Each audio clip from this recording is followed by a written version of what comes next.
my dreams. I walk free in the city streets. 2,500 days plus 50 weeks. Doing hard time for these WikiLeaks. Trying to bring the truth out, man, it only gets you heat. And then they gag you. You don't get to speak. And when you get the leak, they try to hit delete. The masters of the masses, they want the shit discreet. That's why my middle finger's up to these sick elites. Free speech, it's the freedom of press. Take your deepest, darkest secrets, never leave them unsaid. If I'm a thief, then I'm a thief for the people you dread. The people of the red, white and blue, you keep them in bed. Seeing the sheep, keep them asleep, deceiving the weak. Keep seeking the leaks till you cease, and I see your defeat. Until I'm deceased underneath a freezing red sheet. Become a dead man, then I hit the switch and release. When Goldman Sachs is your creditor, you kill the messenger. Stories axed by the editor, you kill the messenger.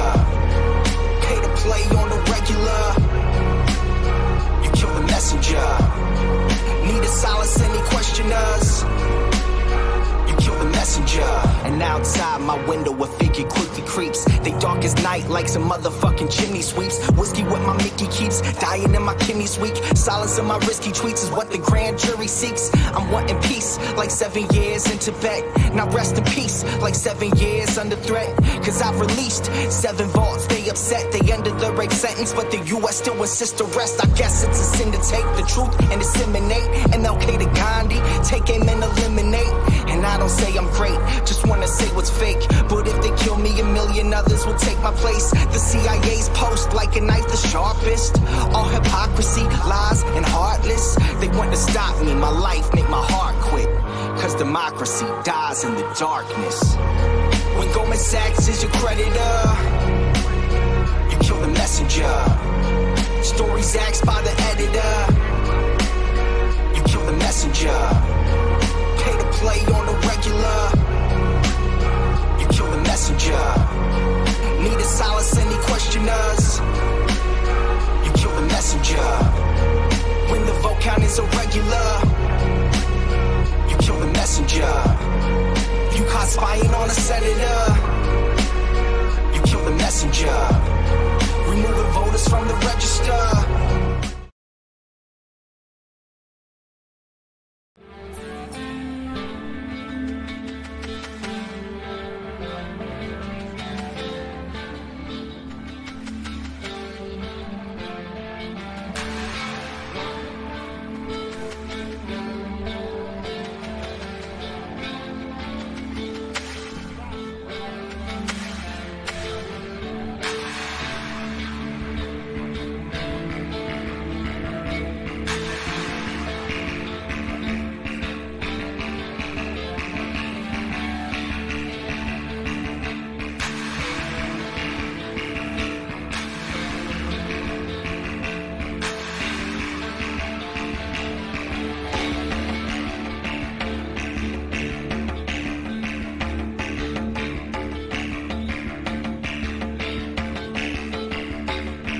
my dreams. I walk free in the city streets. 2,500 days plus 50 weeks. Doing hard time for these WikiLeaks. Trying to bring the truth out, man, it only gets you heat. And then they gag you. You don't get to speak. And when you get the leak, they try to hit delete. The masses of the masses, they want the shit discreet. That's why my middle finger's up to these sick elites. Free speech, it's the freedom of press. Take your deepest, darkest secrets, never leave them unsaid. If I'm a thief, then I'm a thief for the people you dread. The people of the red, white and blue, you keep them in bed. Seeing the sheep, keep them asleep, deceiving the weak. Keep seeking the leaks till you cease, and I see your defeat. Until I'm deceased underneath a freezing red sheet. Become a dead man, then I hit the switch and release. When Goldman Sachs is your creditor, you kill the messenger. Stories axed by the editor, you kill the messenger. Pay to play on the regular, you kill the messenger. Need to silence any questioners, you kill the messenger. And outside my window a figure quickly creeps. They dark as night like some motherfucking chimney sweeps. Whiskey with my Mickey keeps dying in my kidneys weak. Silence in my risky tweets is what the grand jury seeks. I'm wanting peace like 7 years in Tibet. Now rest in peace. Hi like everybody, 7 this years. is Dave Denton, Independent Outsider, and welcome to WikiBees 24 for everybody who is very excited about getting involved with the Unity for J movement. And if you are either brand new to the movement or you've been out for a while, this is the place to be. And I'm here with Joe Booth, Kitty Hundle, and Bruce King. Hey everybody. Hi everybody. Hey there. Yeah, that's excellent. We like to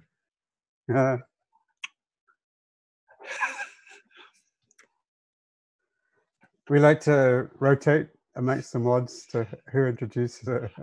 Yeah, we've got a pretty full program today, I hope. Following on from the wonderful vigil yesterday that people were saying was the best or one of the best Unity for J online vigils ever. So that was yesterday. That was only like, I think 14 hours ago. And Daniel Ellsberg was on. It was just amazing. And I think part of the news that relates to that, Diani Baretti was also on, who's a very very good activist from Berlin, it sounds like she personally was involved in organizing the 36 European MPs who have signed a letter asking for Julian to be released from the embassy and given safe passage to a safe country. Excuse me, I'm just promoting someone. Yeah, no, it was certainly a pretty awesome vigil. I saw one of the commenters said, the guest list qualifies this as the Woodstock of vigils. It was certainly some fantastic lineup, and they just kept on coming. So to some degree, 3 hours could have stretched on if we'd let it. It was fantastic. Yes. Yeah. I pasted that into the WikiBees channel on the Discord server. I thought it was awesome. Yeah. Speaking of the WikiBees channel on Discord, it doesn't look like it's connected, but I will get it up and running. For those of you who don't know, we have a channel on our Discord server called WikiBees, and it allows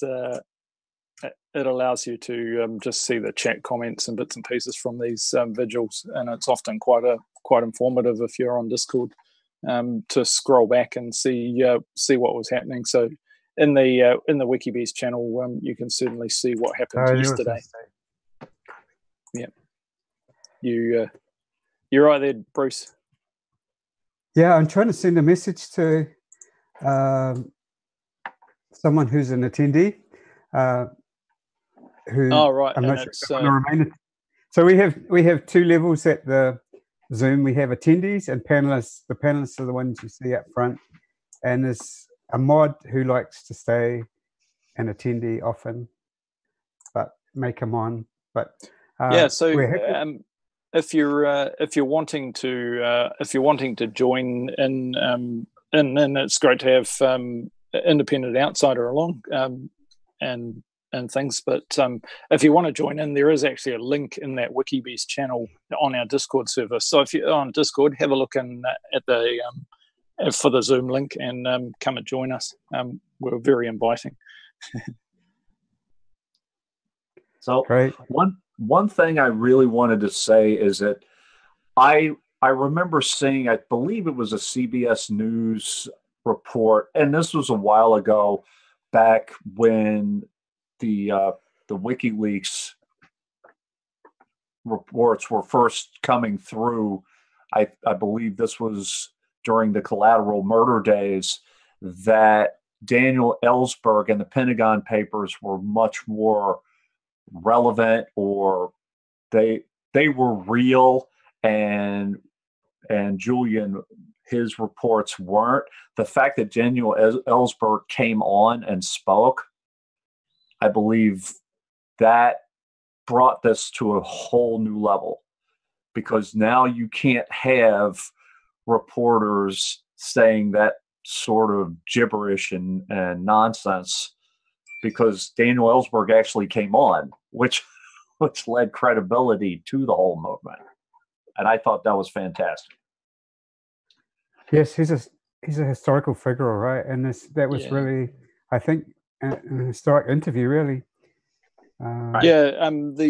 As well as that, we had Senator Mike Gravel, who actually was the person who read out the Pentagon Papers onto record in the US Senate. So it was good to have his perspective, and certainly a number of the panelists last night, bounced off him and sort of had a great discussion amongst themselves.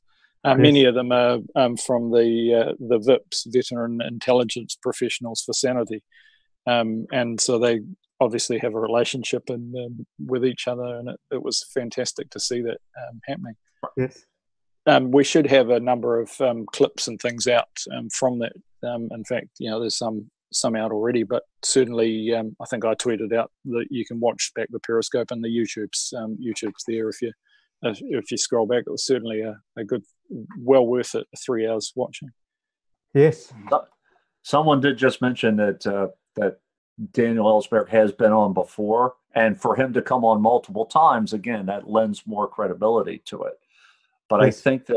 I think that this movement, as it moves along, it is going to become more visible.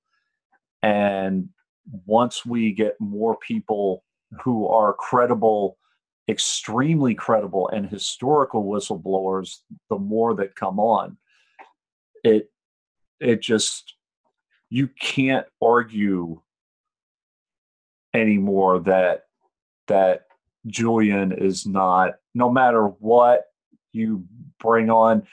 Yeah. I was furious when Time magazine did what they did with the Person of the Year, and made the Guardians. The Guardians, yeah. I mean, Guardians. It's almost laughable at this point. Yeah. So, I must say, seeing all the vigilists last night and the enthusiasm from them for our new format of running this weekly. So weekly we have a high profile, sort of vigil with these big name speakers, and it's fantastic to see their enthusiasm for this and saying, hey, John Kiriakou and others saying, hey, I'm going to be here every week. I'm going to be here every Friday night, and just pushing this thing, and even the enthusiasm from them for saying we need to get some boots on the ground. We need to get people out on the streets. We need thousands of people to mobilise, and we're joined here from London. It's nighttime, yes. but it is fantastic to have Kieran and others doing it. So it was a great vigil last night. Yes. Speaking of you're introducing Kieran, I think, Sure. Well, I just noticed he was. Hello. Hi, Kieran. Welcome to Polite. Hi. Hello from our rainy, wet, gloomy London. And can you see me, or do I need to get the light or something? We see an occasional Hello? light. It's Can you hear about me? Yeah, we can hear you fine. Yes. Yeah. Okay. So this is a 24th day of our 24/7 presence here outside the embassy. I imagine Julian's about 5 meters behind us. The lights are on in the front room there. Cool. And yeah, so it's I'm getting a torch shot on my face now. I don't know if that helps. Yep, brings back memories of certain interrogations. But yeah, so yeah, it's we feel it's fairly heightened at the moment with the transition of ambassadors. And Yes. obviously the new guy has written his hostility, and there's so many different agendas when the snatch will take place. Like the new Ecuadorian government want Julian gone yesterday, and the British are probably waiting for the royal baby to swamp the first 8 pages of their media, or another attack in London. And the US is in, I guess they've got a couple of legal processes going on now with the sealed or unsealed indictments, and also the former head of the CIA has got his own legal problems, and as has the president probably. So there's about, and the Australians are just, doing what they usually do, waiting to be told what to do. Being Australian myself, I have a long experience of that. Yeah, there's lots of different agendas at play, and we're trying to remain awake, which is what the nature of vigiling is to stay awake while others sleep to the dangers that surround us, and obviously the squashing of free speech and free expression, and Julian's sensory deprivation. I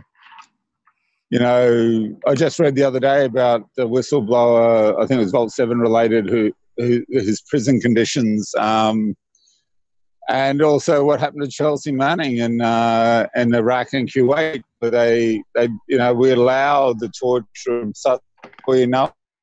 They're torturing white American soldiers. So if you let the paradigm shift to allow torture, to excuse torture, it will come back and bite the people. Now we've accepted sensory deprivation. We've accepted and he has been increasingly invisible for 7 months. So even our humble efforts of sitting here or standing here, it makes him visible for people walking by. Yes. So now I utter the name Julian Assange, and that would not be taking place. There was some vision, and every available in Australia. Your audio's cutting up a little bit, Kieran. Is there a better reception spot or anything? Yes. Sorry. Now, yeah.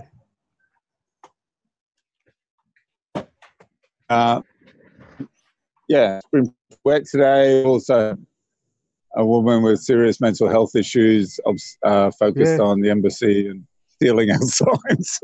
So it's been really interesting trying to engage her. And she's from County Mayo originally. She's Iranian ethnicity. And so we had her singing songs with Joe last night, which was good. Then she came back and took the signs away again. And then when I went for my morning wash up in McDonald's, I ran into her there. So I don't know if she ever sleeps. She's got incredible stamina, more than I have. And so, yeah, a little wary of that. And then, of course, the police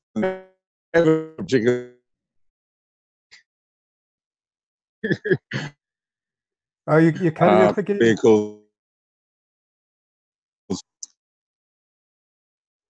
It's part of the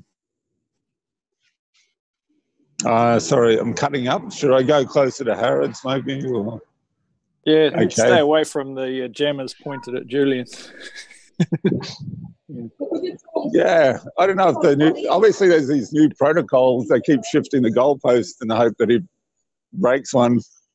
But I'm not sure if the jammers are there anymore. I mean, I remember seeing embassy staff coming out to make phone calls outside the building because they were being jammed as well. But the goalposts are continually moving, and in the hope of him screwing up and them catching him out, and So it's fairly shocking how onerous some of those conditions are, and it's just you can see the game they're trying to play. If he won't, and it's bad if he won't come out voluntarily, and it's bad for as a workplace for some very good people work in that embassy, and they've been sacked and moved on, including the ambassador, and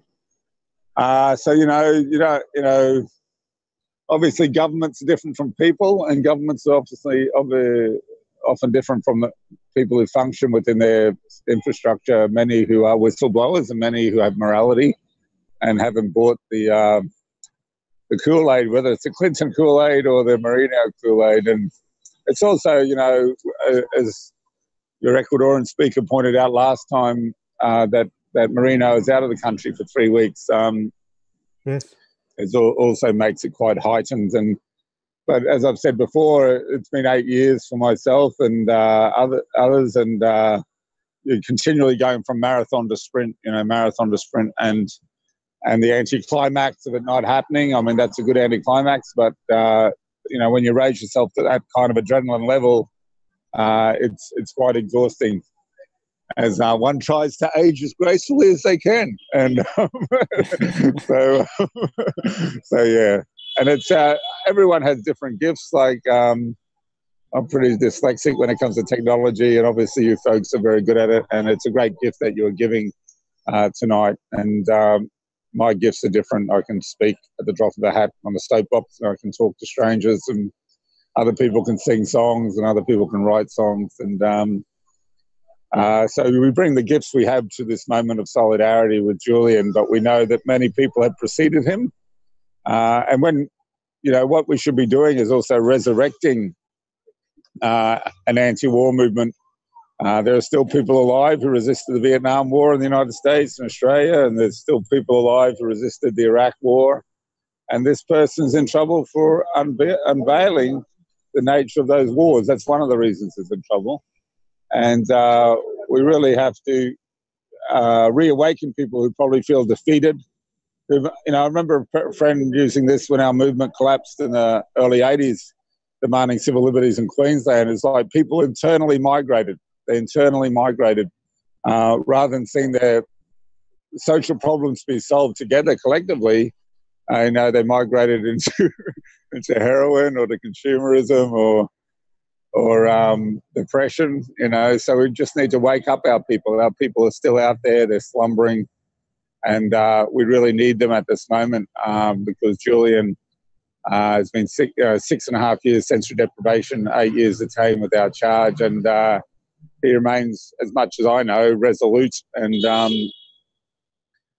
that's a great gift to all of us. And we respond with our own gifts. We don't all have to go to jail, but when one of our brothers and sisters is in custody, we should, as someone said, love bomb them, hit them with as much love and solidarity as possible. Yeah, because this whole system is designed to break him. Even the whole disingenuousness of the American government, neither confirming nor denying, which is what they do with their nuclear weapons, neither confirm nor deny whether they're on a ship or a plane. They would neither confirm nor deny whether he'd been charged. And of course he had been, and now they won't reveal the specifics. So they're playing games with all of us, really. And meanwhile, they keep bombing. They keep bombing in Yemen and Syria, and they keep killing in Colombia. I'm standing outside the Colombian embassy right now, and yes, it's at the Imperial Centre, whether you're in Wellington or Brisbane or Sydney or New York or London, things look pretty civilized. Things look pretty okay, but it's the same empire that on its perimeter would have you killed merely for what we're doing now. Merely for discussing ideas. And And I remember Daniel Ellsberg. I actually saw him. It was 1989 when I was living in DC at the Catholic Worker, and it was the 10th anniversary, maybe it was 91, of the assassination of Archbishop Romero of El Salvador.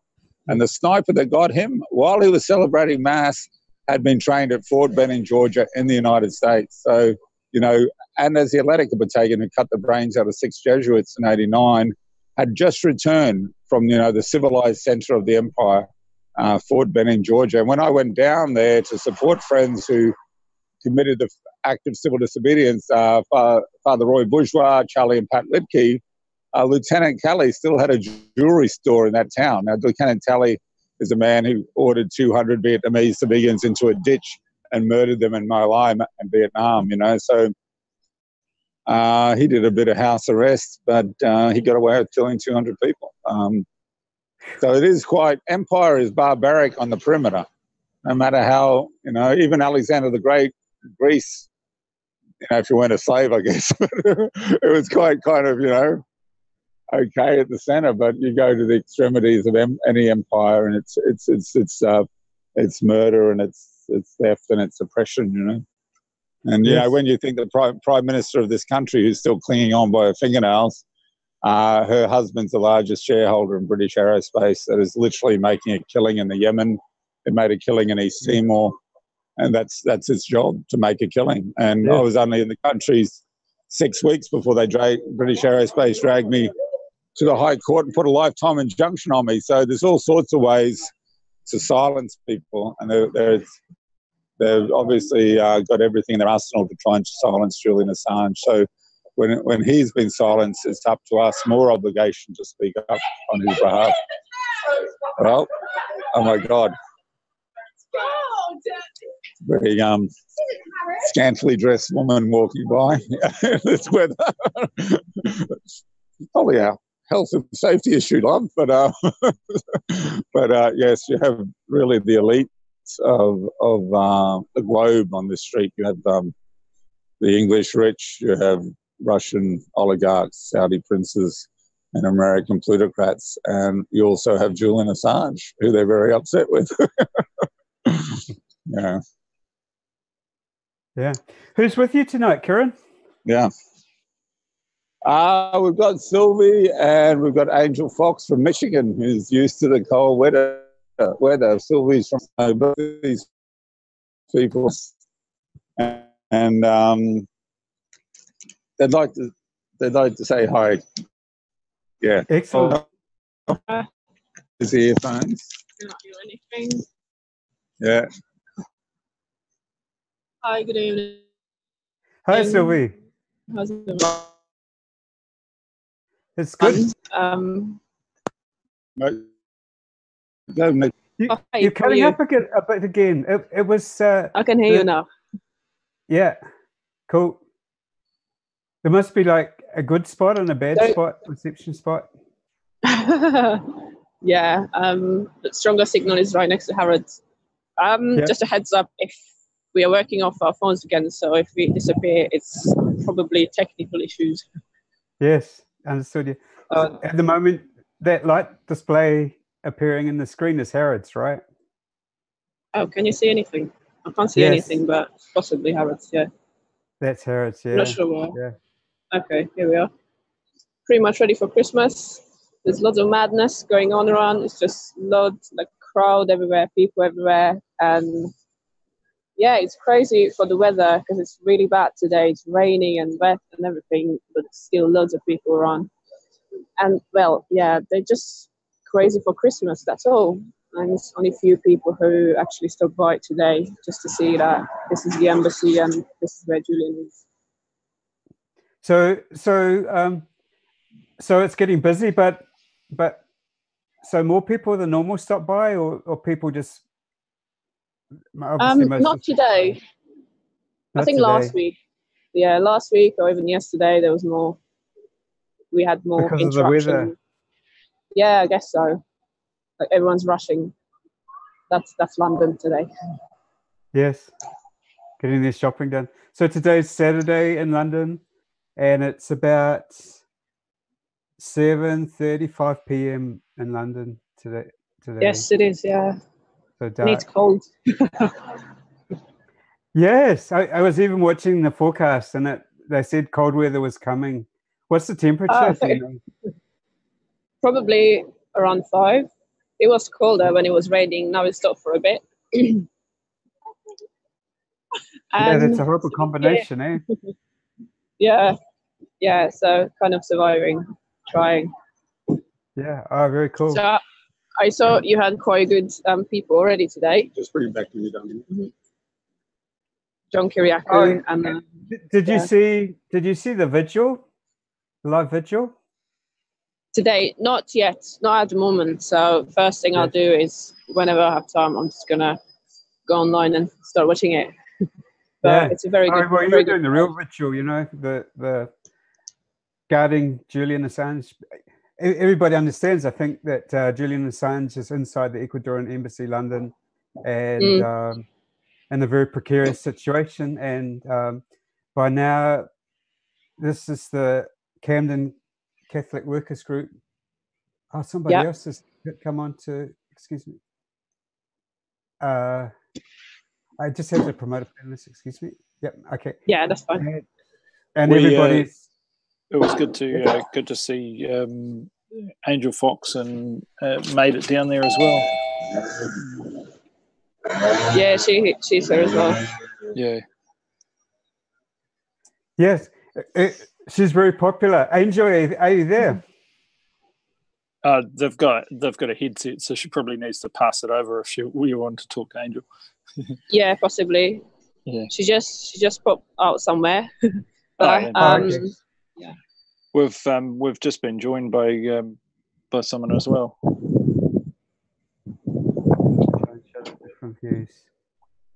Hi, Christy.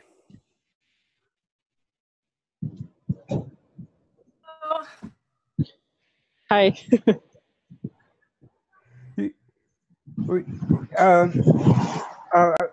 Back to the embassy.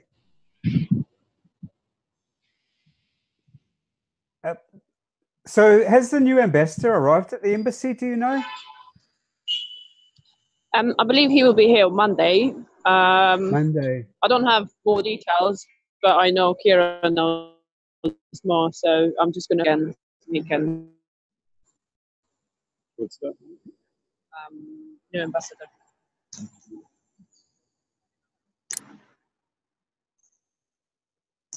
Passing the headset. Hello. Hi, Karen. So the new ambassador, you haven't seen him or anything? Well, maybe I have. I don't know what they look like, and I often get the Colombians and Ecuadorians mixed up.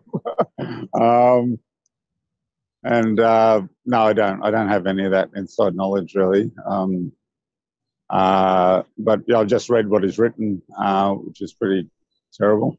And yeah, it's like, you know, I think in a broad historical sweep, you could say that the US took its eye off the ball in South America when it got into these wars in Afghanistan and Iraq nearly 18 years ago. And while it had its eye off the ball, there was a lot of progress. Some people call it the pink tide, you know, of reformist governments in Brazil and Bolivia and Ecuador and Venezuela. And, you know, Colombia remained always a big US military base. And actually, I remember back, I've been involved in the peace movement 40 years. And at the end before the New York attack, the priority of what was left of the peace movement, which was pretty much smashed by the first Gulf War and by the Sandinistas getting voted out. A lot of people had put a lot of energy into solidarity with Central America in the 80s, and also were really defeated after the first Gulf War. And I mean, by the time we went to trial for this Army of B-52 bomber, there was very little evidence of any anti-war movement left in the United States in mid-91. But at the end of the 90s, the remnant, I'd call it a remnant rather than a movement, anti-war remnant, the priorities were Star Wars and Plan Colombia, which was the American, you know, Southern Command thrust into South America. So often what the United States does is they had client states before the Shah of Iran, it used to be Iran in the Middle East, and of course Israel. And in South America, they kind of ordained Colombia as their base. And then, of course, the New York attacked their former allies, Bin Laden and others who worked with them in Afghanistan defeating communism. They turned their attentions rapidly to the Middle East. So while their attentions were there, progress in terms of peace and justice was made in South America, and now that's been turned back. And really what's happened to Julian, Yes. and where an embassy has gone from a sanctuary to a trap, is really an expression of a huge seismic shift in South America as the US empire imposes its will. The myth that World War II was war against fascism, when obviously they didn't invade fascist Spain. And the United States, as Chomsky would write, went on to support every fascist military dictatorship in Brazil and Chile and in the Middle East and South America and Southeast Asia. So, I'm old enough to remember the generals, of Argentina and of Brazil. And that's where they want to go back to, They want to put elites in power that will allow American corporations to rip off the resources of these countries.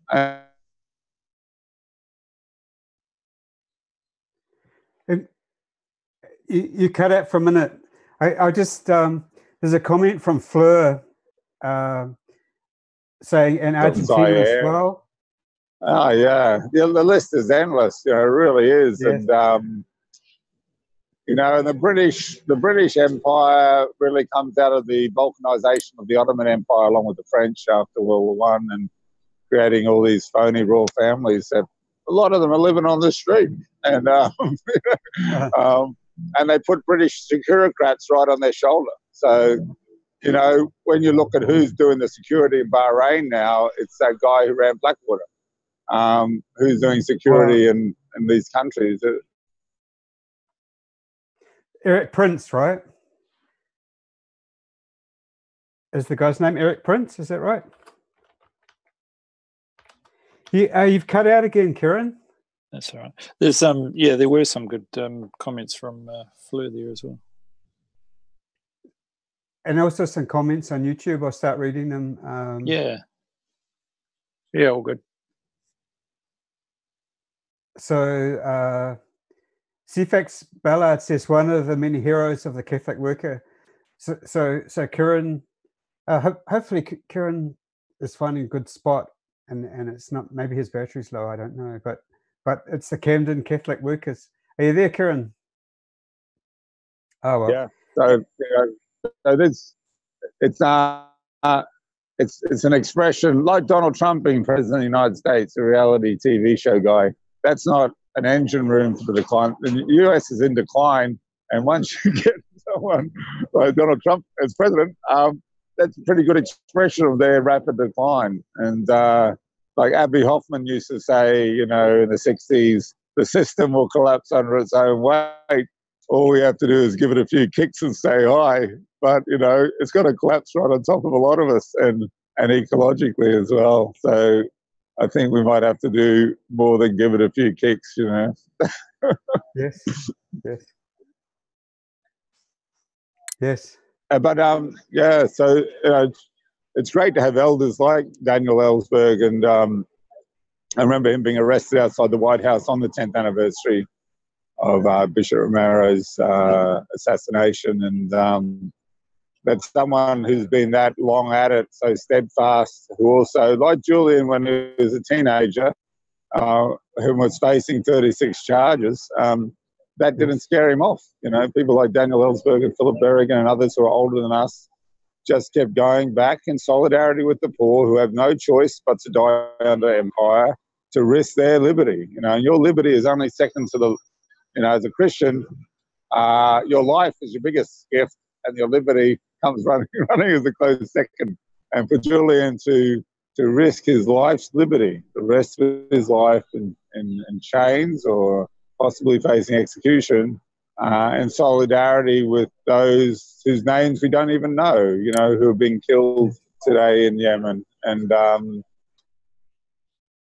it's a beautiful thing,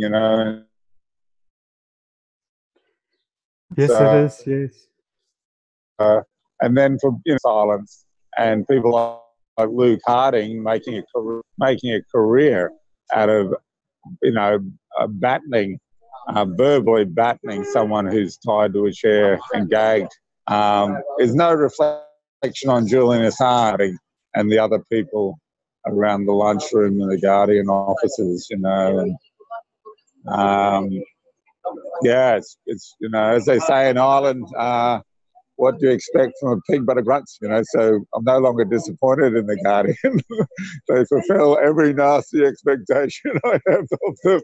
But, it's they've got a job to do, and that was to pull the Liberal left support that Julian would naturally have got from under him. That was to pull 1.5 million people who marched against that invasion of Iraq away from him, and they did a very effective job, but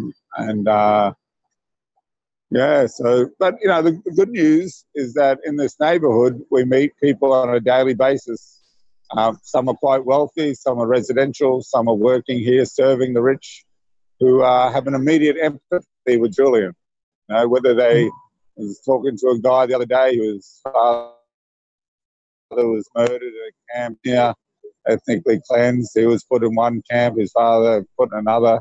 Another guy's been here, working here for 12 years. He's a refugee from Syria, and he said, society just collapsed overnight. His whole life, his whole culture just disappeared. And also veterans. There are veterans working here who've woken up to the nature of the military and how they were exploited. And there's and I've met a few ex-prisoners here who have an immediate affinity and know what sensory deprivation is like, and know what it's like to be locked up and detained. And, so there are a lot of people who can empathise with Julian from their own experiences.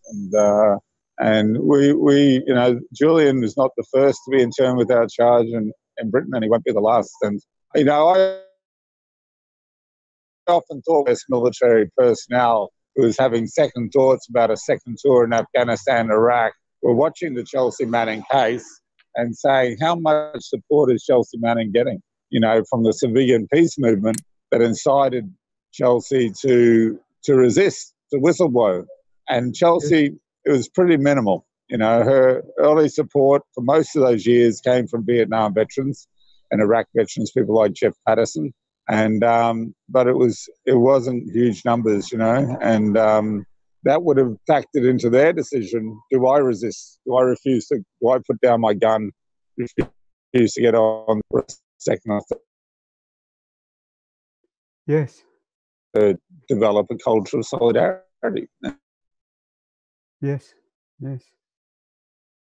I love listening to your analyses, Kieran. Also, one thing that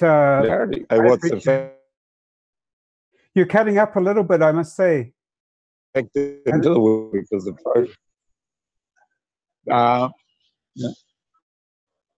Yeah, I don't know if there's a sweet spot or anything. Okay. Yeah. I'll walk over closer to.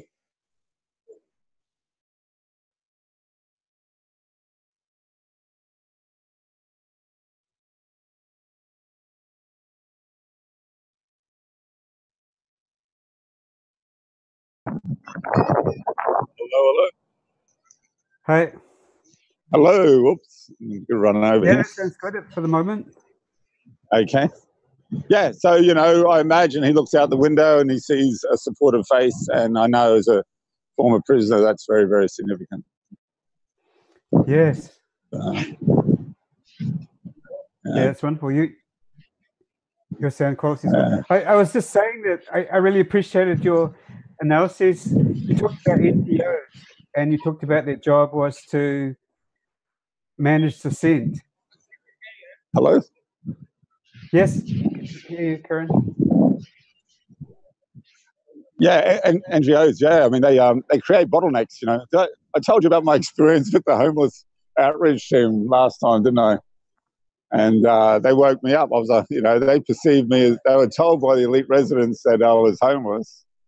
And For some reason, as a homeless person, I chose the most over-policed part of London to be homeless. And they woke me up out of my sleep. So I'm half awake, and I'm sure they do this to lots of other people. And two of them were dressed the same, and it wasn't until 2/3 of the way through the conversation that one identified himself as a police officer. So the other guy comes on as Mr. Friendly, probably said, "Where are you from?" Someone says, I don't know, Tibet or East Timor or somewhere. Then the cop arrests him for being illegal in the country, you know. So this is St. Mungo's, and they're playing nice cop, bad cop with the homeless, getting them deported. In my case, they were trying to, you know, whether it's ethnically or economically cleanse me from the area. And they, you know, they're asking for money to help the homeless. Well, no, they're helping the state. The homeless are the commodity. The state is the customer. So, you know, they try and tell us not to give money to the homeless.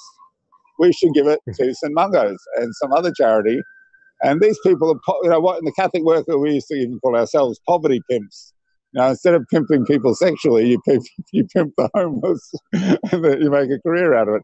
And you know, it's outrageous. And you know, some of the charities I worked for in the past, you know, the management, they can be managing McDonald's really, and they would literally cross the road if they saw a homeless person they knew coming their way. You know, so yeah, not a lot of charity in the charity industry. You know, and it's the same with, you know, it can be the same with veterans organisations too, that if you want to get to an anti-war veteran, you have to go through the bottleneck of an organisation. And the same with prisoners, that you're supposed to go through Amnesty International.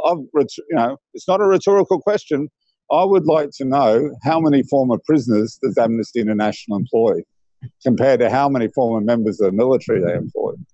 You know, and when Oxfam are found running underage brothels in Haiti, that's no surprise to me, because a lot of these groups employ ex-military personnel where underage sex was part of your deployment, you know, whether it be Subic Bay, whether it be Clark Air Force Base, whether it was Saigon. That's the culture. That's the culture in the military, you know. And, you know, they present these people as you know, America especially, you know, the military is like the incarnation of morality. And you know, they sent the Australian military into the Northern Territory because of claims of sexual abuse on Aboriginal communities. That's the last people you want to send in. You know, I grew up on the second largest base in Australia, the Gallipoli Barracks, and you know, I wouldn't be sending those guys into a situation like that. So there's a lot of weird stuff happening, you know, and it reminds me of Goebbels, the Nazi propagandist, who says, you don't accuse your enemy of anything, you accuse him of exactly what you want to do. So, you know, the accusation the Jews want to control Europe. Well, the Nazis had their eye on that prize, you know, really they did. So, and the same with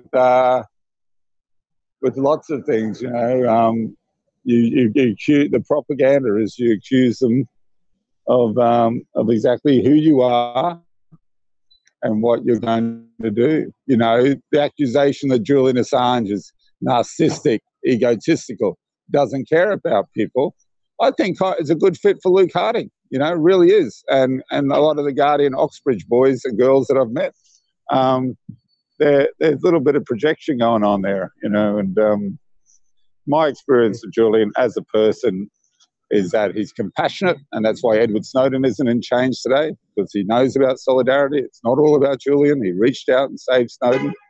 And he's self-depreciating, his humour.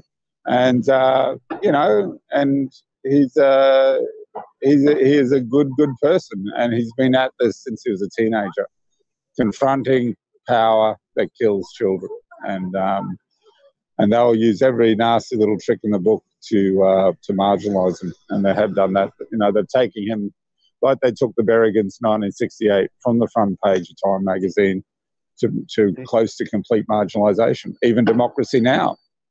Blacklisted him after that debate with Naomi Klein and Ellen Nahn. And so, you know, that's the liberal left, you know. So, you know. Yes. Yeah. Just reading a couple of comments. Cockatoo says, great point by Kieran. They project their own faults onto their adversary. Yeah. I'm trying. Yeah, it's the whole thing about hygiene. I said this before. Like, they're always saying Aboriginal people are dirty and smelly and hygienic. They said that about the Irish. You know, they said that about people in Malaysia. They said that about the Native Americans, and they say that about Julian Assange.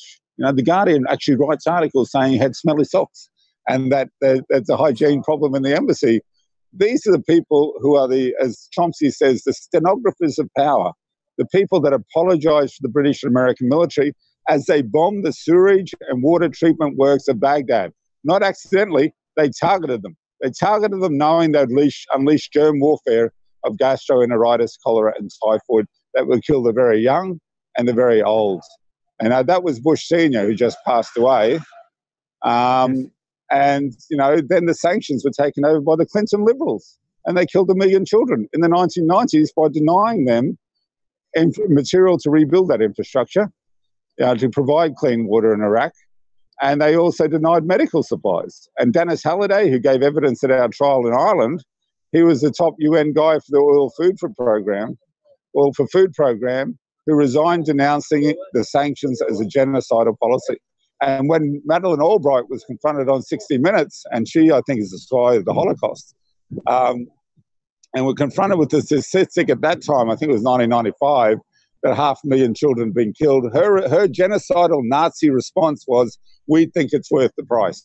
We think 500,000 children is worth the price, you know? And so someone who's from a culture that survived the Nazis and claims a blank check to have an apartheid state in Israel, apparently. And what did they learn out of the Nazi experience? Well, that 500,000 dead children is fine, you know? So, you know, and these are the liberals, let alone getting into the neocons and you know, the people who really call the shots in this society will never face a ballot. They're people like Rupert Murdoch, like CEOs of companies, like arms corporations, and they have no intention of seeking a mandate from the people. You know, they're like in the back rooms, and we're in a very, very fluid situation. Like, the United Kingdom doesn't look too united at the moment.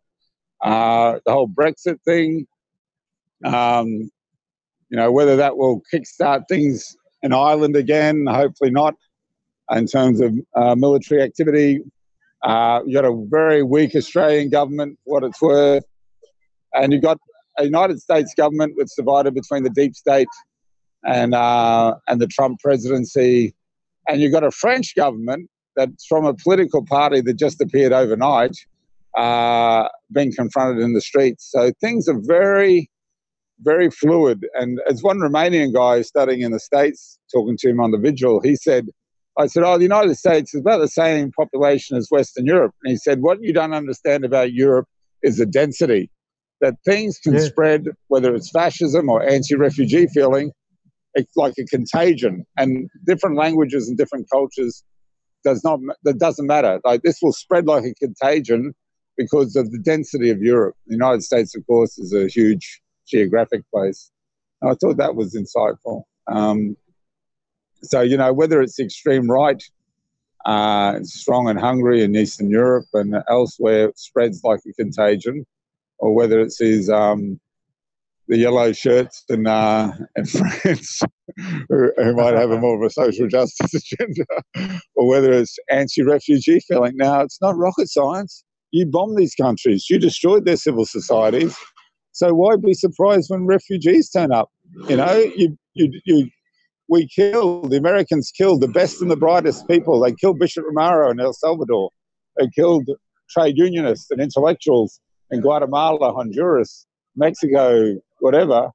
And then they're surprised when people turn up, you know. Have you ever seen the film Children of Men? No. Highly recommend it. It's, you know, England is the last functioning society. There's people, you know, fleeing there. And it's a very good dystopian work. The novel is very good and the movie is very different. But science fiction type thing, or? Yeah, it's like a 1984-ish thing, and it's you know, a lot of these films, like the interesting ones, like the film Underground about Julian, that evokes empathy once you see it. It's just unavailable in DVD stores. You know, it's, you know, for people who aren't net savvy like myself, and things like So Man and the Falcon about Christopher Boyce and the coup in Canberra in 1975. You just can't find these movies anymore. Even the film Reds by Warren Beatty about Jonathan Reed and 10 Days That Shook the World, that got nominated for 5 or 6 Oscars. You cannot find that movie, you know, like, so it's interesting, the censorship and what stories get suppressed.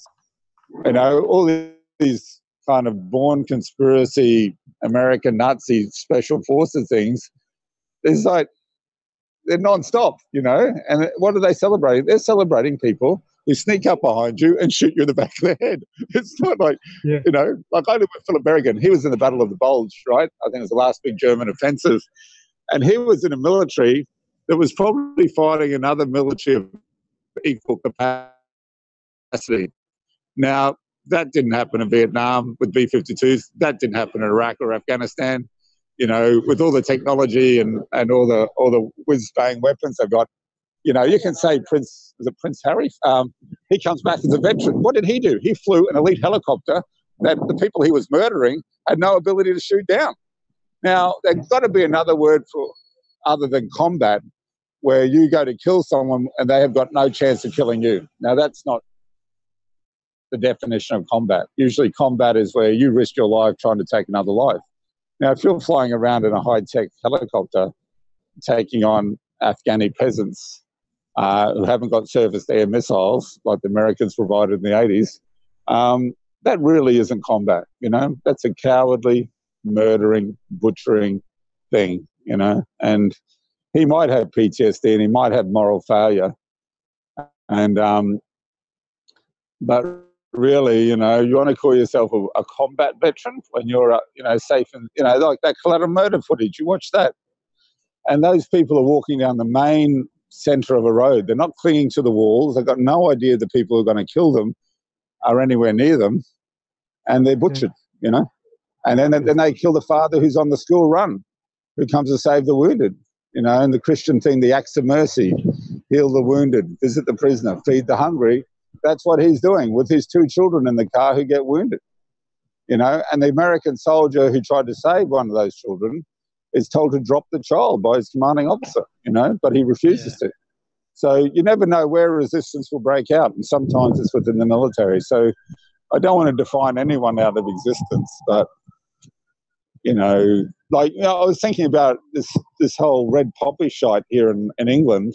It's a loyalty oath. If you're not wearing a red poppy, that's more of a significant statement than if you're wearing one, right? And what it is a celebration of the subservience of the British working class, that they were willing to go out of the trenches, over the top, into certain death, ordered by public school boys who had no intention of going over the top. Thank you very much. And that's what they celebrate. That British nationalism means denial of class tension, and that they're so subservient that they're willing to go to their deaths out of the trenches, over the top, into machine gun fire. And that's why it's so important that people wear red poppies, you know. And, you know, in Ireland, when people get drunk, the football fans, when they sing songs, they sing IRA songs. They sing songs of rebellion. When the British football hooligans tear up your town, they sing songs of conquest. They sing about ruling the waves, you know. And unfortunately, that's their template. And it's not to say there isn't there's radical traditions. There are great radical working class traditions and English descent traditions, but they're not taught at school and they're not celebrated and they don't make movies about them, you know. So it's important to keep those stories alive. You know, I think of the New Zealander Archibald Baxter, the Quaker pacifist. Now, because they didn't have in Australia, the Irish Australians Catholic Church kept Australia from having conscription in World War One. Now, in New Zealand, they didn't just jail the conscripts; they took the conscripts to the front and they crucified them. You read Archibald Baxter's "We Will Not Cease," and you know, that's a story that should. And his son James Baxter became a great poet and a Catholic mystic. But that Archibald Baxter story. Yeah, his father, Archibald Baxter, you know, he was taken to the front. And his father? No. Well, I was talking to someone, a Belgian guy flew over to Vigil for a couple of days, and I was talking to him one night, and I said, what did they teach you about the Belgium Congo at school? He said, absolutely nothing, right? So England claims to go to war, UK claims to go to war in World War I to defend little Belgium, right? Little Belgium was like in the Congo massacring native people, under King Leopold. But they skipped that lesson in the high schools of Belgium, I can tell you that much. And I think that was pretty much the case in Germany in the 60s and 70s about the Nazi period. It's like they didn't teach much about that either. So, often what isn't said is as significant as what is said, and what isn't taught is as significant as what is taught. Yes. No. Anyway, there endeth the lesson. Would you like to talk to Angel Fox over here? We'd love to. If she's around, yeah. Or, Thanks for your input. Yeah, Sure. okay. That's been good. No worries, mate. It's very therapeutic. It stopped raining, thank God.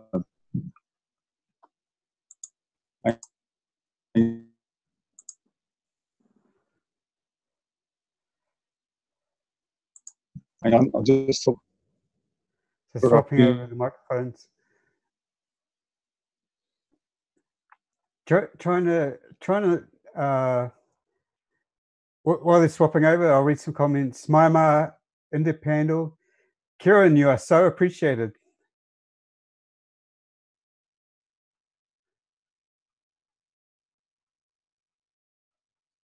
And Mr. K says solitary confinement is very widespread in the USA. The UN calls it torture. See, for instance, the Maria Butina case. Yeah, if Kieran comes back on, I'll ask him if he's ever been in solitary confinement himself. Can you hear him talking? Yes. Okay.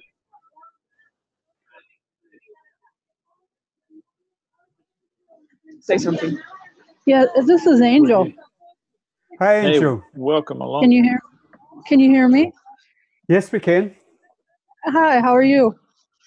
Very good, thank you. How about you? I'm doing well. Cold, but I'm doing well. That's great. You're extremely popular here.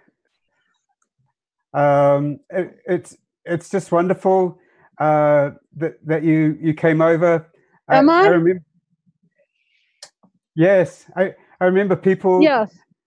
But before you came over, you were raising money to come over, and some people were saying that quietly. They told you that it was too much and that not to do it. And then you came over. You announced that you were in London, and I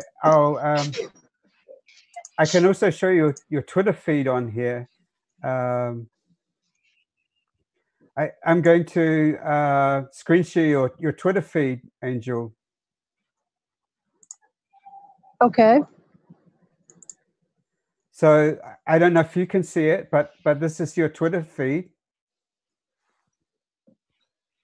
Yes. Just zoom in a little, Bruce. Bear in mind that people are watching this on this tiny screen. So it's shift mouse wheel, right? Yeah. Oh, control. Or control mouse wheel. No, neither one works. Zoom. Yes, I've been supporting Julian for quite some time. So. Yes. Yes. You have 141K tweets, and a lot of them are about Julian, aren't they? Like, what fraction of your tweets are about Julian? It just doesn't watch. Yes. And you have 43,000 followers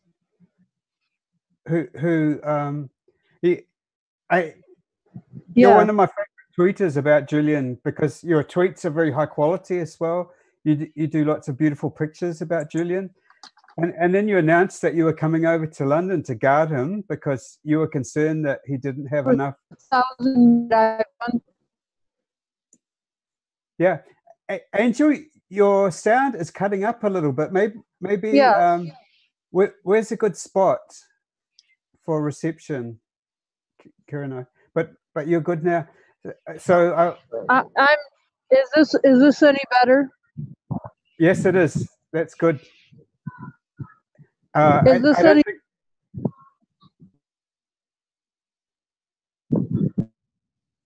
you've cut out now. It's worse. Is that better? Yes, that's good, I think.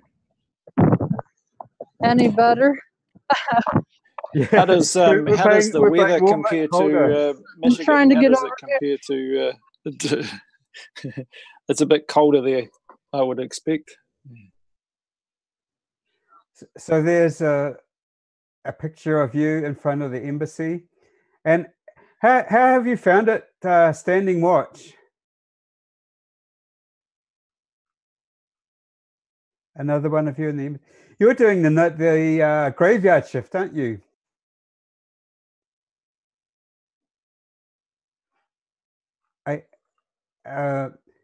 So we're not hearing you It's right at the reasonably moment, late there now. Angel. Yeah. Yeah, it's 8:10 p.m. But as you can see, most of the stuff is about the embassy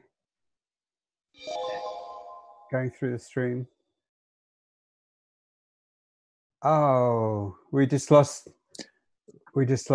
Yeah, we that's just right. lost I Angel. imagine they'll join back once they get.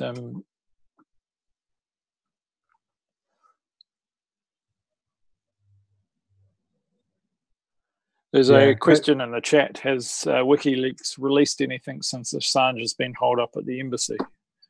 So, yeah, well, the answer is yes, definitely.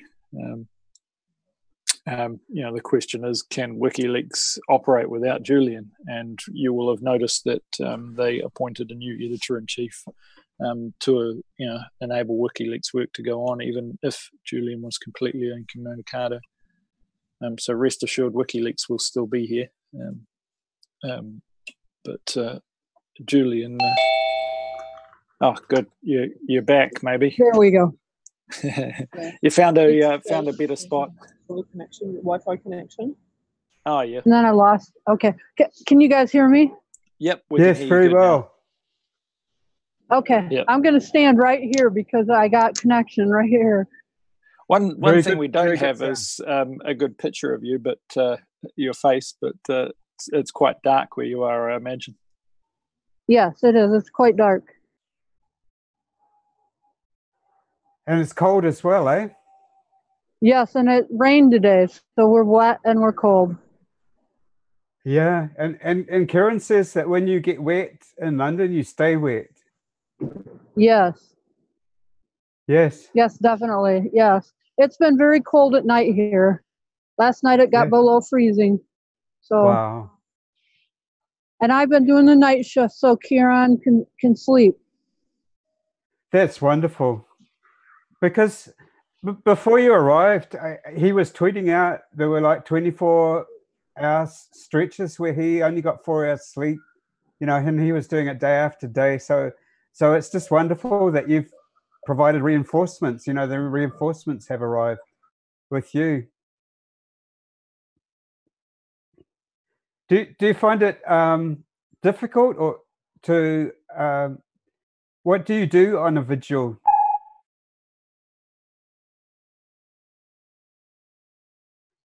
Not hearing anything at the moment.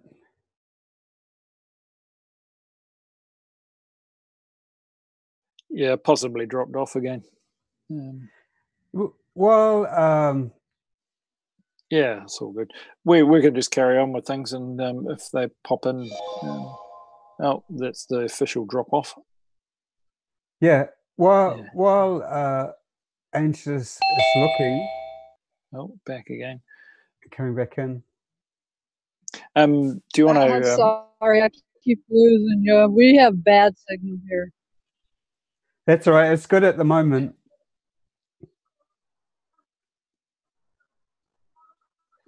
So we were very pleased that also you were accepted in by Karen, and really with the Catholic workers. So you're really working in cooperation with the Camden Catholic workers, aren't you? Yes, definitely. Very definitely. I have been. They've been working very hard to help me out too, to make sure I have what I need. That's wonderful.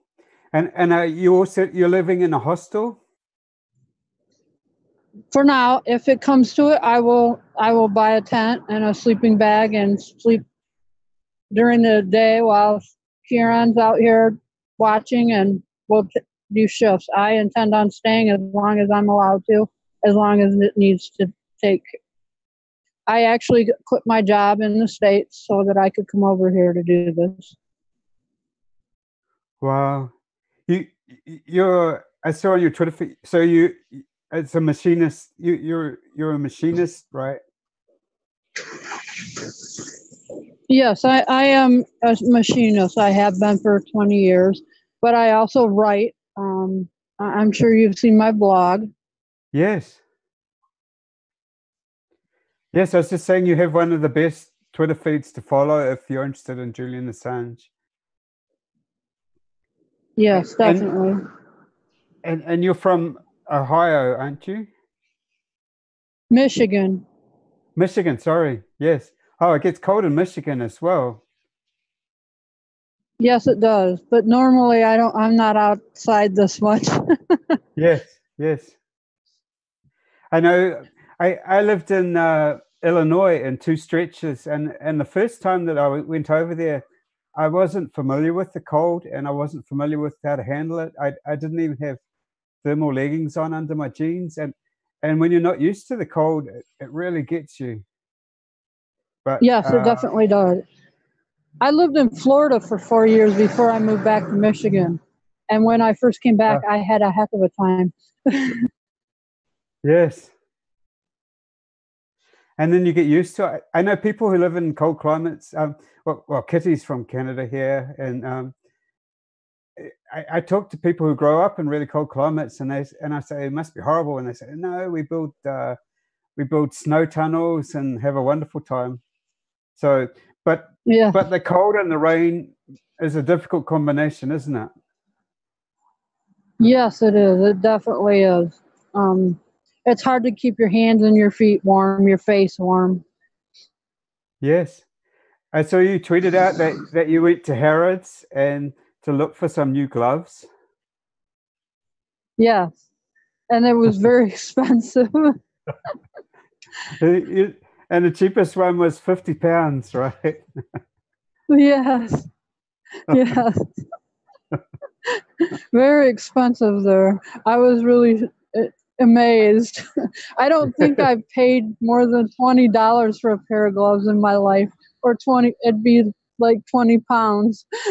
Yes. Yes.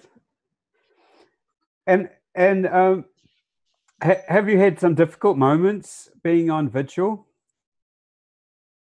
We've had a lady who comes by that she obviously has some difficulty. Yesterday she came by, she had lipstick all over her face, and she stole some of the signs. We had to try to get them back from her. And last night I was attacked by someone. He came over and started yelling at me about Julian. And that basically that he's stealing the taxpayers' money, and that this guy said he was smarter than Julian. And basically the only thing you can do is let him yell. I tried to explain, and then I just let him yell, and finally he walked away. So you were alone? The first time I was alone, and then several of the Catholic workers were with me the second time he came around. Wow. The police actually have stopped by several times to check on me to make sure I'm okay. They said that they were uncomfortable with a woman being out on the street alone. So. And what did you say? I just thanked them and told them that I was all right. That's about the conversation. But they stopped and sat here several times. Yes. I really haven't had much difficulty other than dealing with the cold. Yes. Has being at the embassy given you a bit more insight into you've probably seen news stories and various things. How has it differed from your perceptions of the embassy? Is it all you expected, or is it more? I would say I guess I expected to well, it's pretty much what I expected. I knew that you don't see him, and that I expected more people to be here, I guess.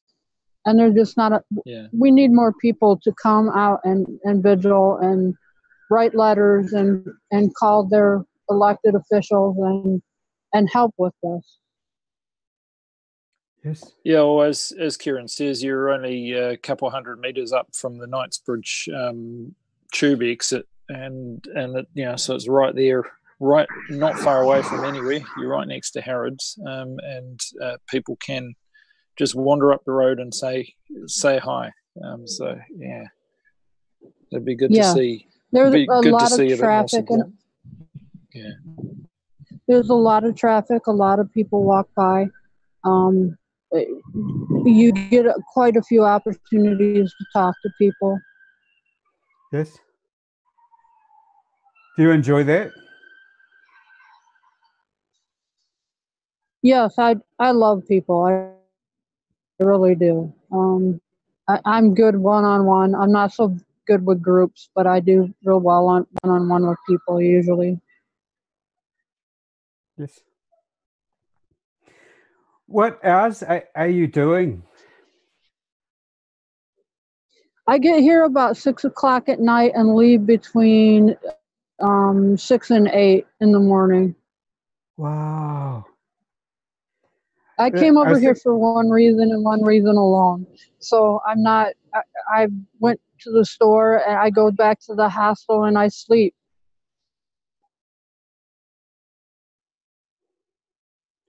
Wow. Well, when you say graveyard shift, I didn't think that it would be 12 hours, 12 to 14 hours.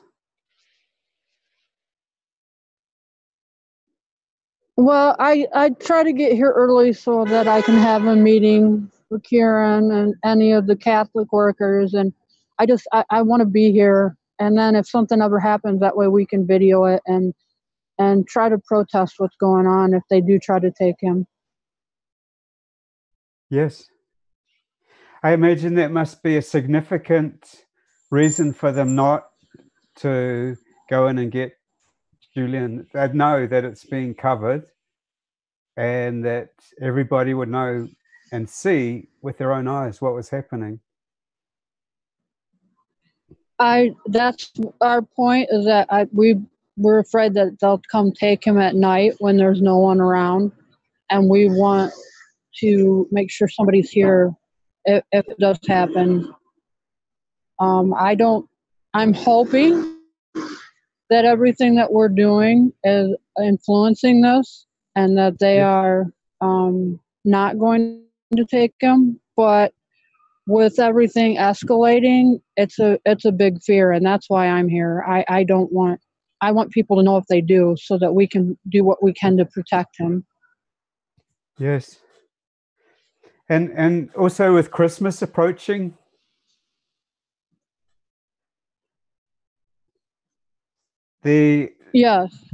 people were saying maybe Christmas is a dangerous time because everybody's distracted, and maybe they were hoping that there wouldn't be 24/7 vigilers like Christmas and Christmas Day. Oh, I plan on being here. I'm going to be because that is a fear. And I wish that there was a way we could reach out to him and let him know he's not alone here, that we're here with him. But I don't know if anybody can get that message to him or not. I'm guessing he probably knows, because certainly his lawyers come in and see him, and I think they follow what's going on, and he can also see you out the window, I think. He doesn't actually come to the windows. I don't think he's allowed to do that. Yes. But I Yeah, know most of them are covered. his mom, Christine. She I have talked to her in the past, and she knows I'm here. So, and she knows Kieran's here, and that we're standing watch, and I will be here every day until as long as necessary, as long as the British government will allow me to be here. Yes. It's quite a big commitment, and you've come all this way, and I'm just intrigued to what sort of drives you to do this. Are you motivated by the sort of human rights of Julian, or just compassion for him, Well, or what gets you up at and keeps you up all night with this situation? First of all, it's human rights. It's free speech. I have grandchildren, and I don't want them to grow up in a tyrannical environment where they don't have rights. Secondly, being a Christian, God led me to do this.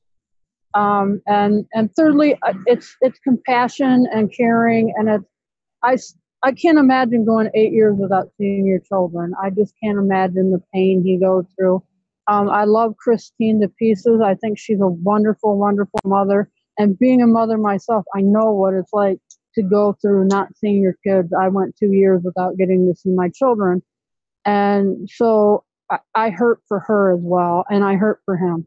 And I'm a very compassionate person, and I just can't imagine what he's going through and what she's going through.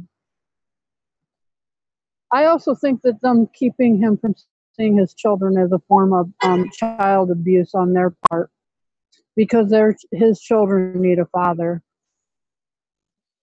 Yeah, totally. It makes me sick knowing that he's in there suffering the way he is, especially the last 8 months.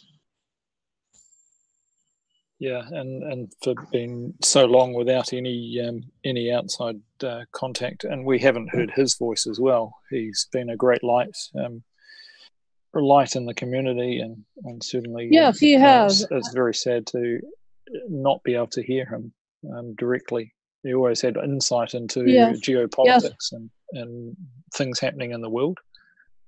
So yeah, it's fantastic. We also need to know what our governments are up to. We need to know what our governments are up to behind our backs. I think we have rights as citizens to know that. And he was a different form of journalism. And if they take him and persecute him and prosecute him, it sets a precedent. It'll affect the world in the end. You'll see more and more journalists who can't say what the truth is. Yeah. Yes. He's a hero. He's a hero in my eyes, and when you have a hero like that, you need to protect them. And it's great to see your words turning into actions, and you're stepping out and stepping up to guard at the vigil and do the night shift and put up with the cold and the wet. And so it's great to see how your thoughts and motivations actually sustain you and keep you going to be there. So it's fantastic, and you're doing a great job and great work there. And certainly there's a lot of support. Well, thank you. Thank you. Throughout. A lot of people keeping an eye on things and wishing they were there, but not having the resource or not being able to get there. So it's great to see how it turns from a thought into an action, and you made it there, and you're doing some great stuff while you're there. So fantastic to have you along on our Unity for J Wikibees today. Thank you. Connecting you back with the world and letting them hear what you're up to. Yeah. Sorry, go on. The last thing I want to say is if I can do this, if I can give up my life and do this for Julian, people should be able to write a letter or make a phone call. Yes. Yep. And Julian has said he wants people to write letters to politicians and then send a copy to Julian as well.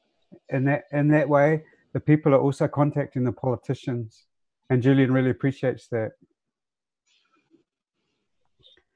And it's a very good situation. But you were saying the people around you are very nice, right? You're Yes, they're wonderful. They've been very wonderful. Everyone has been. I'm actually very happy right now, simply because I feel like I'm finally doing something to make a difference. Yes. Yes, as I said before, you're very popular. Everyone's saying, "Wow, what a wonderful thing to do," and you push through with what you said you were going to do, and nobody can deny your commitment. Your commitment is just amazing. Yes. Well, I guess I just feel like I'm doing what I should. That's all. Yes. And I really thank you for inviting me on and for your support as well. Yes. Oh, you're very welcome. And I'm sort of hoping that things will get a little bit better. Did you hear that some European members of Parliament were coming to the embassy as well?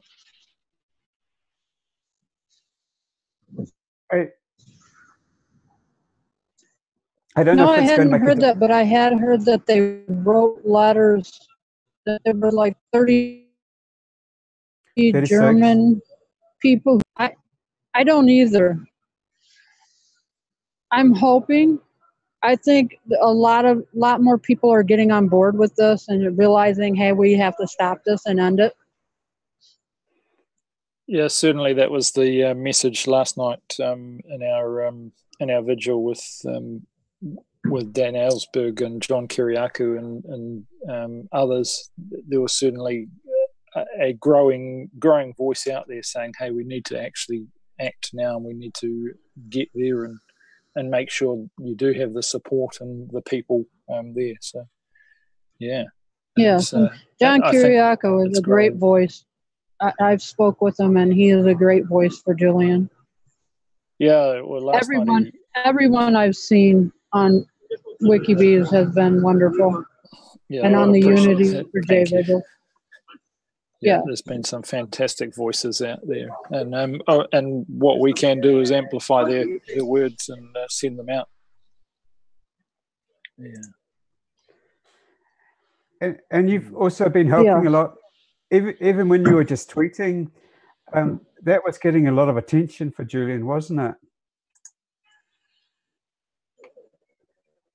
And so people can at least do that, can't they? Yeah. Totally. Talk about Julian. I'm sorry, I'm cutting out again. Yeah. A couple of the people in the chat said, we'd love to see you if you can find some light, but obviously it's quite dark where you are. Okay. Yeah. Yeah. All right. I will back out now, and you guys have a good evening. And yeah, well, thank you for joining us, and we look forward to touching base with you in the future to see how things are progressing. We run our WikiBees several times a week, so yeah, we'd certainly love to have you on again. All right. Thanks, Angel. Okay. Lots all right. of love thank you. And best wishes from everyone here. All right. Thank you. Nice to meet you. They're all finished, or they want me back? Yes, Have a good night. Yeah, call by some other time. Yeah. How long are you out there for? I've been here 24 days. You just stay here? Yeah, under that cardboard and plastic there. You're sleeping there? Yeah. You okay?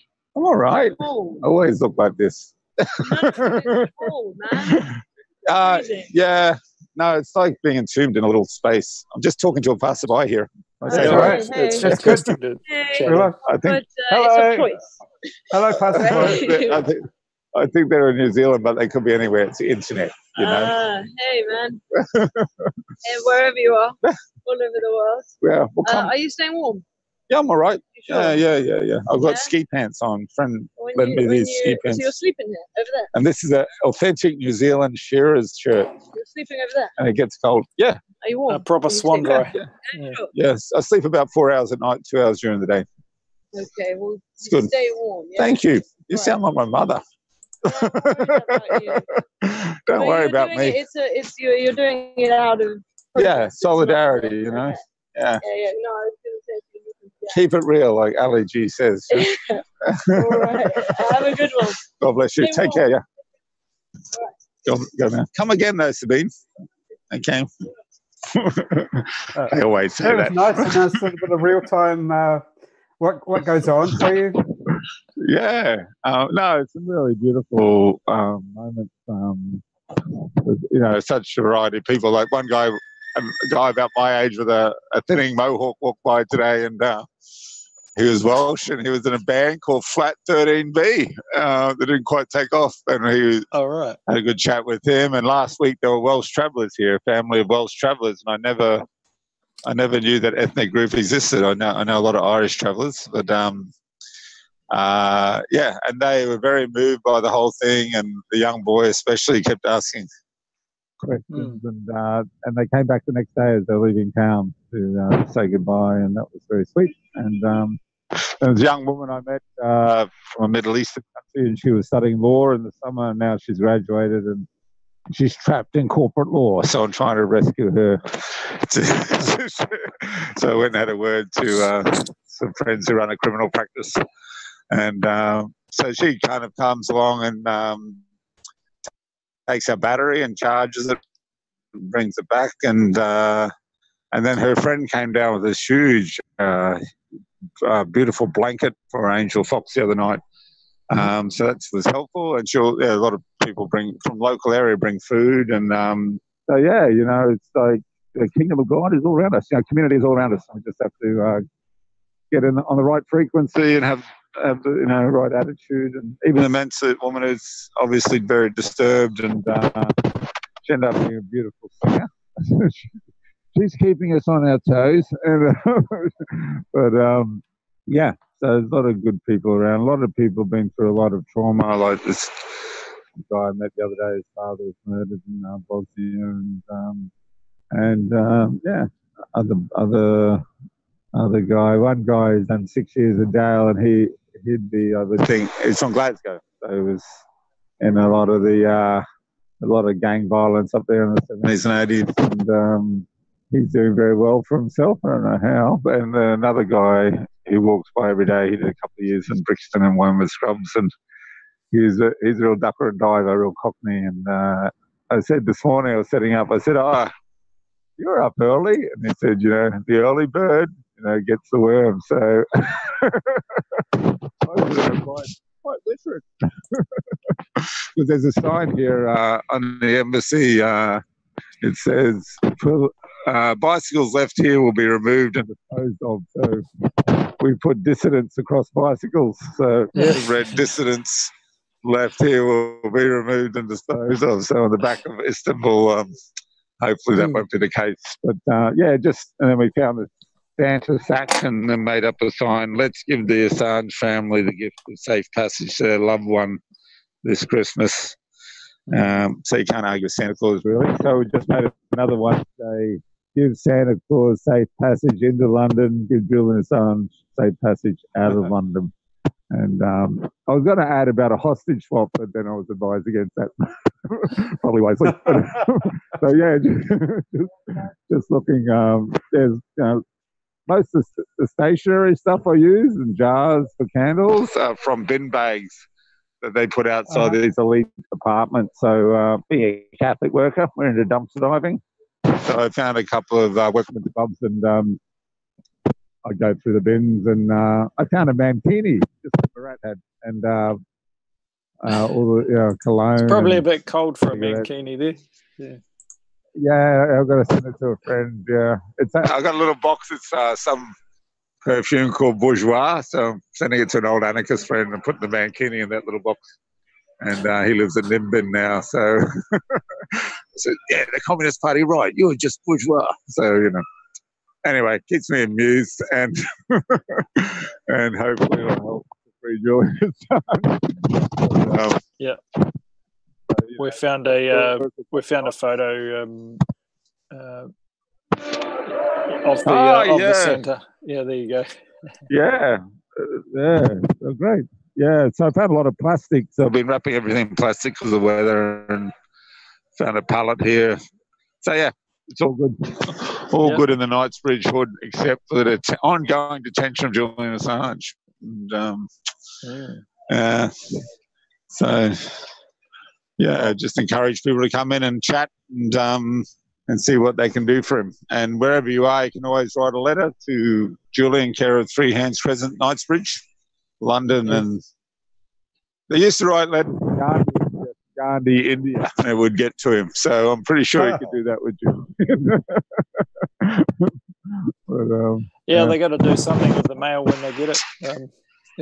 Stack it in a pile. Yeah, you'd see the smoke if they were burning it. Yeah, No, I mean, it's very. My father was a postman for 30 years, and they're very strict rules about the sanctity of correspondence, and it will get to him. And so, and I've been with him when he opened letters, and he nourished by it. John Kiriakou was saying on the vigil last night that his blog, he was writing from prison. They couldn't figure out how he was writing a blog. Well, he said he just put it in an envelope with a stamp on it and stuck it in the box. They couldn't really. Once it's write it, stick it in. Yeah, rain, hail, or shine. We've actually got a red letter box outside the embassy here, and it was pouring rain down the other day, and I said to the guy, hail, rain, or shine, but. Yeah, sometimes the solutions are the easiest ones, Yes. And especially jail. It's there are pockets of fascism in these liberal democracy, and one of them is definitely the prison system. Increasingly so as it gets privatised, and all these private security firms like Group 4 and Wackenhut and Blackwater. There's just less and less accountability. They literally have the ability to take people's lives, and so that's scary. That even though it looks like a liberal democracy, there are these little pockets, and it became clear in the anti-capitalist movement in the late 90s that they could get away with killing people, and they did that at Genoa. I think it's Carlos who was shot in the head, and at that point, people realised they're serious, they're going to kill us, and it was just a kind of paradigm in which they could actually kill people. And a month after Genoa, New York was attacked, and then you had a huge paradigm shift in the end of that movement, and short-lived anti-war phenomenon.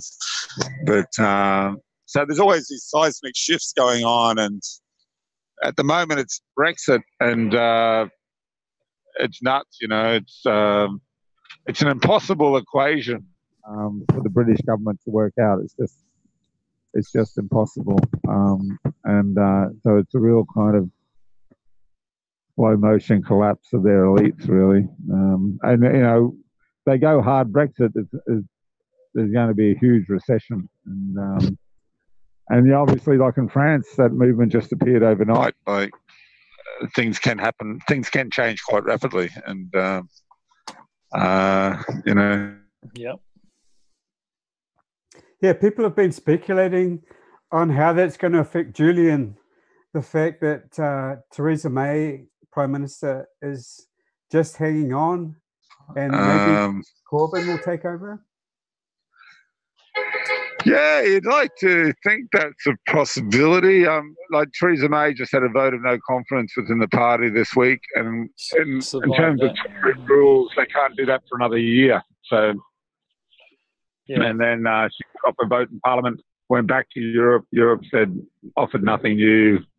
And so if it's a hard Brexit, I guess there's no negotiations about what those borders are going to look like. And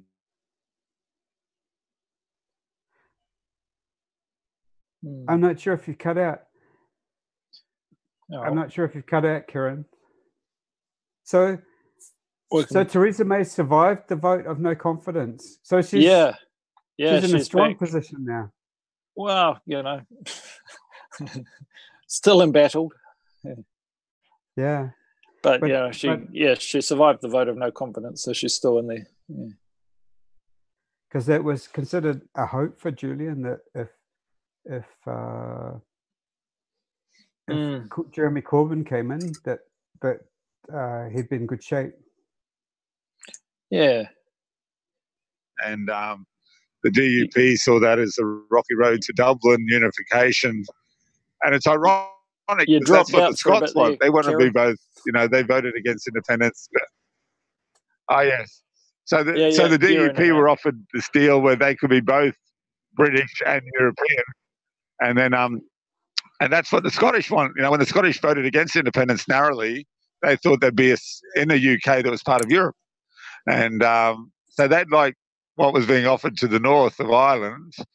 And the DUP won't accept that because they see that as the beginning of ending up with a reunification of Ireland. And really, probably both American and British empires would be quite happy with a subservient United Ireland. And last look I had at the place, that's what they'd get. They got a US military base at Shannon Airport. It's just maybe if she had won a majority, things would be different. But it's a very weak, and she's got a very weak list. 110 people vote no confidence in her. So it's all very fluid. Yes. And time is running out in terms of, and a lot of people are anxious. But if you looked at the numbers and saw how many foreign-born people are living in the UK and compared it to how many people born in the UK living abroad, whether it's Spain or France or Australia or the United States or New Zealand, it's fairly equal. Yes. I think 10% of the people born here don't live here, and so this whole thing about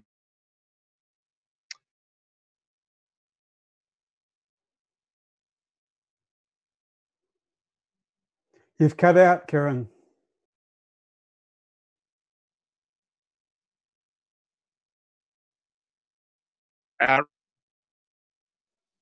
You'll probably drop in and out. We should probably see if we can do a roundup of some other bits and pieces. And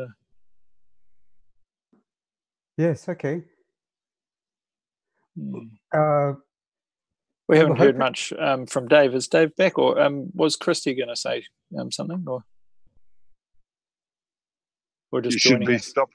Stopping war, because war just, the destruction of Libya, which was the most literate society in Africa, wasn't in debt, has led to this, what they call the refugee crisis in Germany and everywhere else. And you look at the Syrian government, when it was a functioning society, they took in 2 million Iraqi refugees. They were very hospitable to the Iraqi people.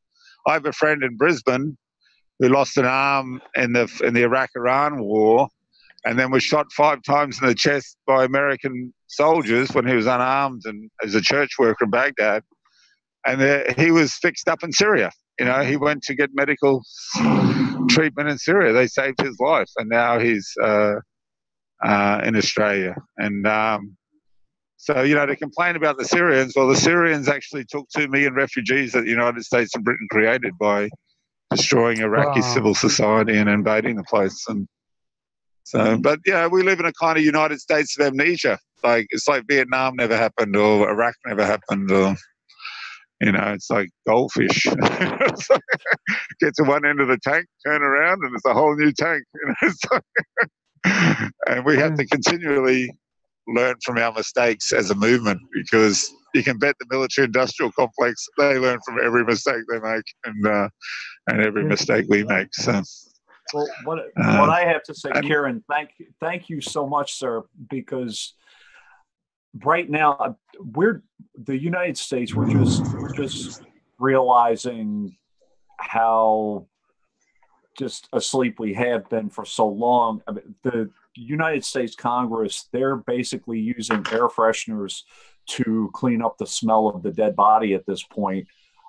They currently have a bill that they're pushing to prevent any troops to come into Yemen that have not been authorized by Congress. Now, when has Congress not authorized troops to go into Yemen? That's my question. There is actually a bill being pushed by Senator Sanders at this point. So that's what the government, the United States government does, and a lot of the public says, well, they're taking care of the problem. They understand that war in Yemen is a bad thing. They're stopping the war in Yemen. No, they're not. No. Yeah, they're just spraying the air freshener around and making it smell a bit better. Right. Exactly. Yeah. I think with Obama, you had, after the invasion or the unsuccessful invasions of Afghanistan and Iraq, you had a military strategy of expanding special forces, which used to be quite small and elite. And especially in Britain, they don't have to report on special forces in Parliament. It's all secretive. And also escalating drones as a new form of warfare. And, God knows what the strategy is now. But they've been in Yemen for a long time with doing assassinations. And Jeremy Scahill has written very well on this, Dirty Wars. And I think he won an Oscar with the documentary. But that was a real strategy from the change from the Bush years to the Obama years. But, in Yemen they're running out of water anyway. Even if they didn't have a war, they need help. They don't need to be bombed, They're being starved out of existence, even if they weren't being shot and killed, to the best of my knowledge, correct? That's right. I mean, it's tragic. And people like Mark Curtis and Adam Curtis, might be three Curtises, who write very well and do documentaries on the relationship between the British state and radical Islam. And that was an alliance for 50 years to defeat modernist communism, or modernist socialism was this alliance between modernist capitalism led by the United States in alliance with pre-modernist Islam. And that just wasn't in Afghanistan. It was in Indonesia, where they killed millions of people in the early 60s. And it's a relationship that went for 50 years. And now, because of the deployment in the first Gulf War, where they invited, what they would see Muslim people as 500,000 Crusader troops into the Holy Lands, then the Allied bin Laden turned against them. And, they're fascists. Not all Muslims are fascists. I'm a Catholic. I'm a Catholic anarchist, but there were Catholic fascists, like people like Pinochet and President Marcos. They took communion on a daily basis. Now they're a Muslim fascist, and there's probably Muslim liberal Democrats and Muslim anarchists too. But these guys, they go after soft targets. They go, no warning bombings in marketplaces, on transport systems. But their response is, well, that's what you do to our transport system. You bomb people in marketplaces, from the air. Just because you drop your bombs from 30,000 feet doesn't make it any different. So it's just such a cycle of violence. I'm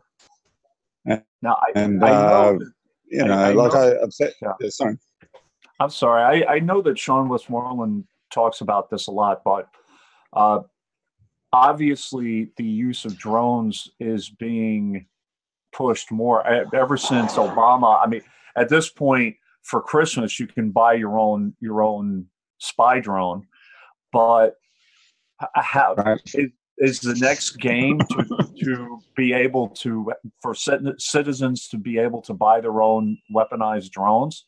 Or is that already starting? Is that where this is going to go? I don't know. I mean, they always talk about London. In London is the most surveilled city in the world, I think. And this little alley that Harrods Security initially told us was their private property, and we challenged that by occupying it. And we have liturgies there, and we've had music there, and we've played football there. Had a great game between WikiLeaks and the Deep State. That's still got a second half to play in that one. And on the anniversary last week of Julian's 8 years of detention without charge, we gathered under there and spoke and sang. And we're informed by Harrods Security there are 15 cameras in this small alley. 17. Right. And how many have we found? 8 or something. We can see 8 of them, but apparently, you know, no wonder English people are so self-conscious. They're just on camera the whole time. Like it's you really want to live in a world that has no privacy and no solitude, and it's you know, it really is getting to be a world like that, you know. And, but staying up all night, that gives you a bit of solitude. But yeah, you want to show that photo? Can you see that photo? Are you holding up a photo? We honestly can't see anything, Kieran. Occasionally we see a light. Under the light here, you can't see anything.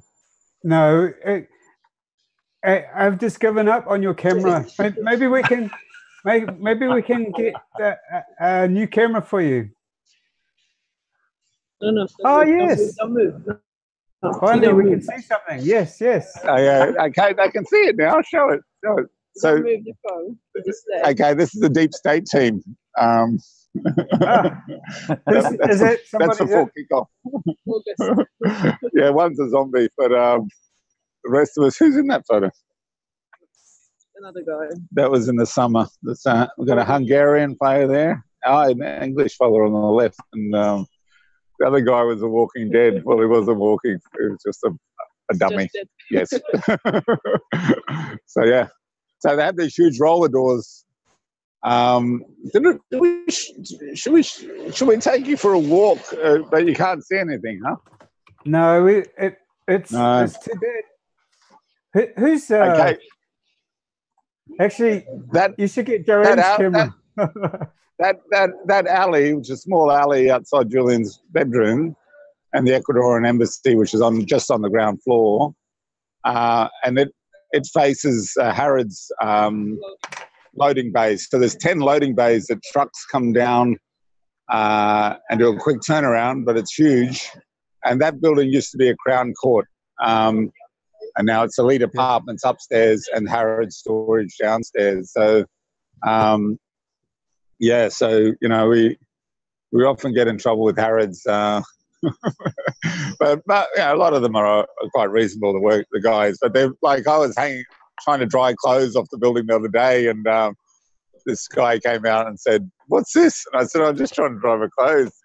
And at first I said, "Well, it's got nothing to do with you. This is a public street, and you just stay over there." And he said, "What's this?" I was just trying to dry my clothes. And he obviously didn't want to do what he's been told to do, but the Lex Luthor Commander-in-Chief had seen this on his video screen. And I came over and I said, he obviously was anxious. And I said, "Look, mate, I'm going to take these clothes away as a personal favour to you." And he said, "Thank you." So, you know, and as he was clocking off, he said, "Thanks, mate." I said, "No problem, you know. You got to compromise sometimes." And the other day, I think it was a Colombian official, had a Julian Assange arrow pointing towards the embassy, but it was kind of just in front of the Colombian embassy. And this guy who I've seen kind of peruse our stuff, he picked up the placard. I was about 25 meters away, and he started shaking and looked very upset. So I walked over, and before I got there, the concierge of the building and a cop with a rifle, you know, a small automatic weapon, appeared from nowhere. And that was like a 20-meter walk. Is it 20 minutes? Yeah. And the guy who'd picked up the placard and vanished, and the concierge was very stressed. And eventually he said, "Are you going to take that away?" And I said, "No, it's a free expression. It's a public road. It's a footpath." And he was obviously very stressed. And I said the same thing to him as, "I'm not going to take this away because some Colombian fascist is ordering me to, you know. I mean, he probably has people killed at home for doing the same thing, but I'll take it away as a personal favour to you, right?" So anyway. Not worth the stress. You know? I have one final question before I have to go to work. I know that the narrative has been pushed that Julian isn't really in the embassy and no one's seen him and all of that kind of thing. You talk about cameras being everywhere. Is Julian being given the opportunity to come out just so people know he's there, or is he kept behind the curtain, or has anyone physically seen him outside of the embassy? I've seen the back of his head, and things like that. Okay. But Yeah. I think it's it's not. I think it's part of the protocol that he can't communicate with the outside. So I haven't communicated with him at all. Right. So he can't. He can't even face the outside. Or that's like my wave? Understanding. Is that no? Okay. My understanding is no communication. I could be wrong about that, but that's it. Yeah. So There was a question. you kind of watch. You can observe when lights are on and all that kind of stuff. Right. And like last week, an alarm went off in the scaffolding. I'm pretty sure it went off a week before as well. And so I just kind of try and respond and make sure that nothing's happening and stuff, and interact with the security guards at the embassy. Yeah. Does So anyone I think, at the embassy interact with you guys out there? I know they switched the staff over recently, but do they interact with you at all as they come and go to work?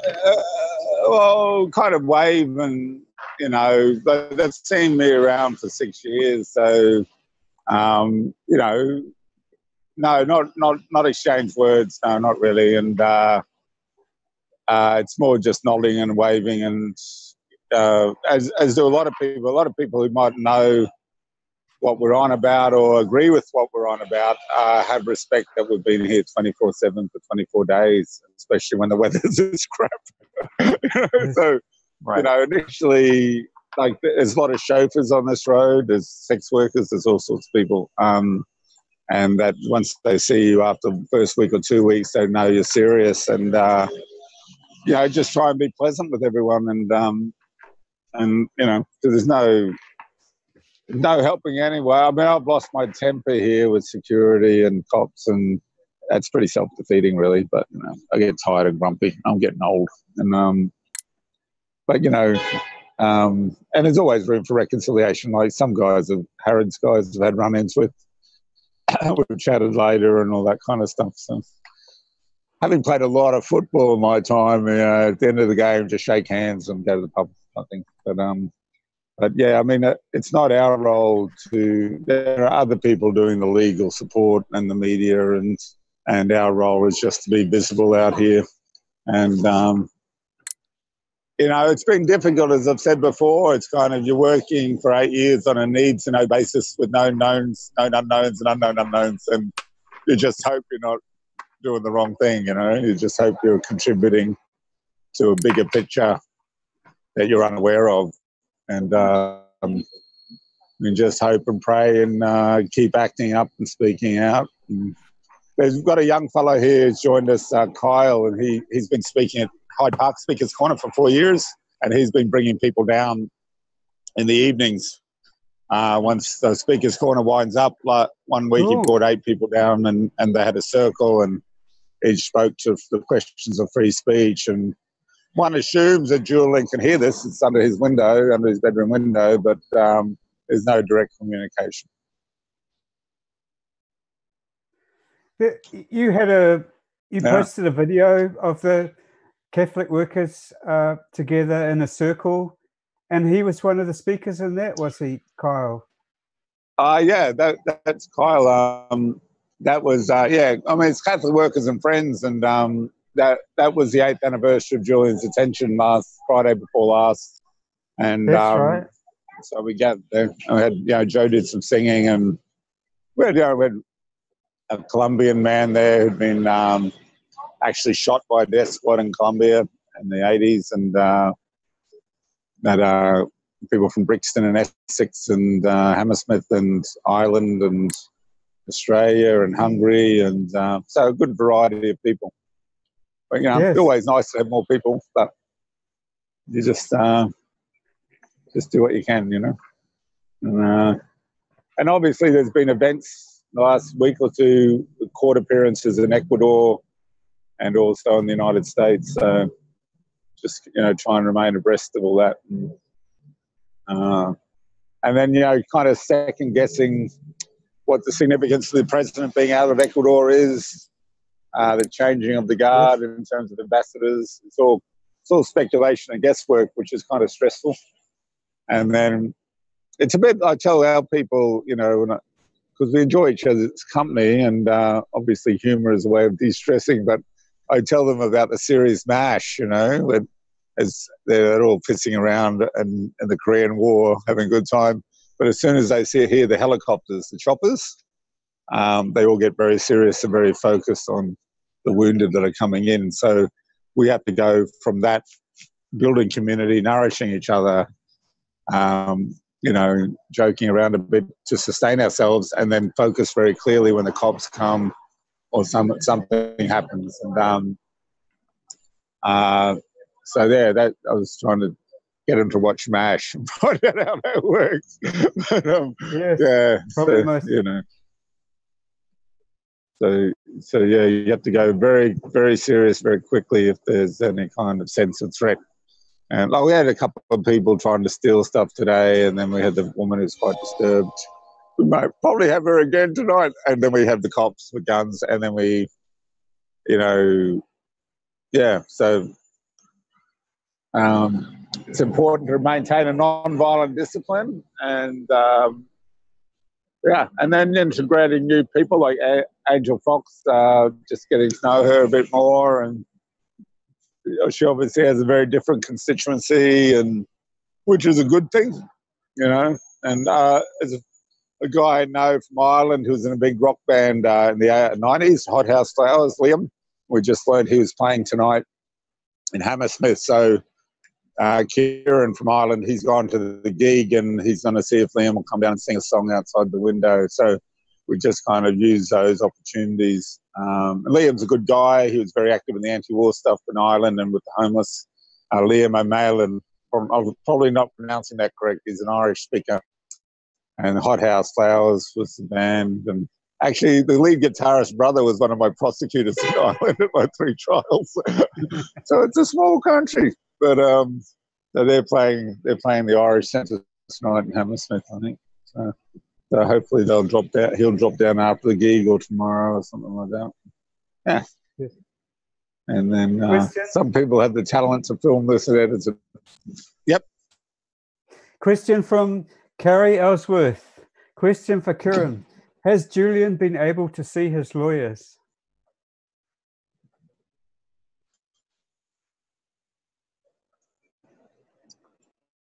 Yeah.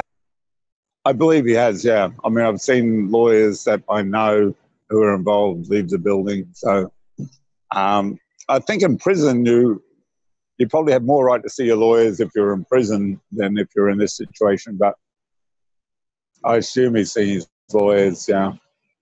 I think a protocol changed. I'm not sure the specifics of that, but the 7-month thing has changed a bit. Not, you know, it might have tightened up in certain areas and loosened up in a bit of other areas. I'm not really sure what the specifics are. Yes. Question from Cephx Ballard. What would Dorothy Day make of the rise of neoliberalism? Well,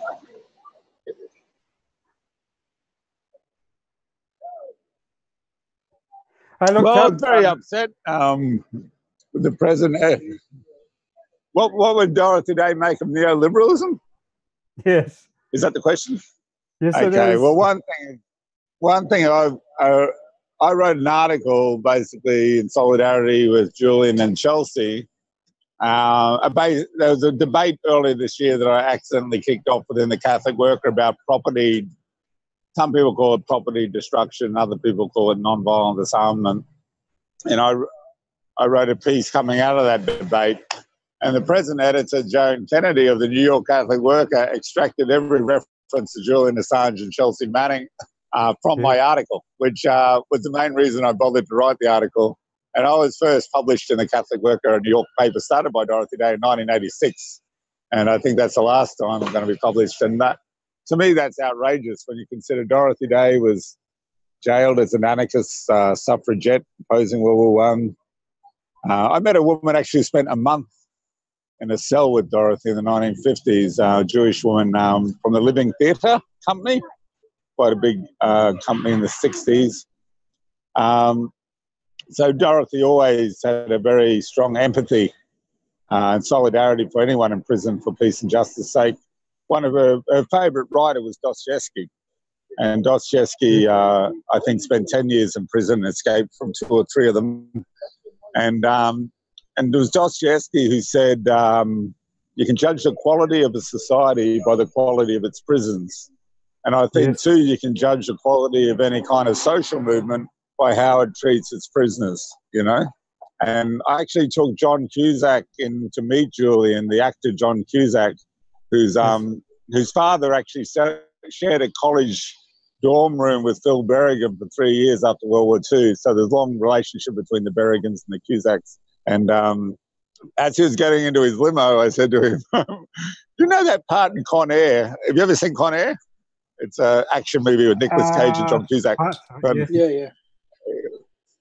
Yeah, I was on Con Air about 6 times, but it wasn't exciting as that trip. But in the middle of all this action, John Cusack, FBI agent, comes out with this quote: "You can judge the society of," quoting Dostoevsky. And I said to him, was that in the script, or did you just throw that in? And he said, "You've got a good eye." So he just threw that into the script, you know. So in the middle of this kind of whiz-bang John Malkovich, is it? And Nicolas Cage and all these people, you get a quote from Dostoevsky. So that was well played, John. Kieran, you were talking about solitary confinement. Have you been in solitary confinement yourself? Yeah, I think what Julian is in sensory deprivation, which is different from solitary. Well, often solitary is sensory deprivation, but or additional. He's got, you know, it's raining today, you know, and we're like pissed off we're getting wet, but Julian hasn't been rained on for 6.5 years, you know.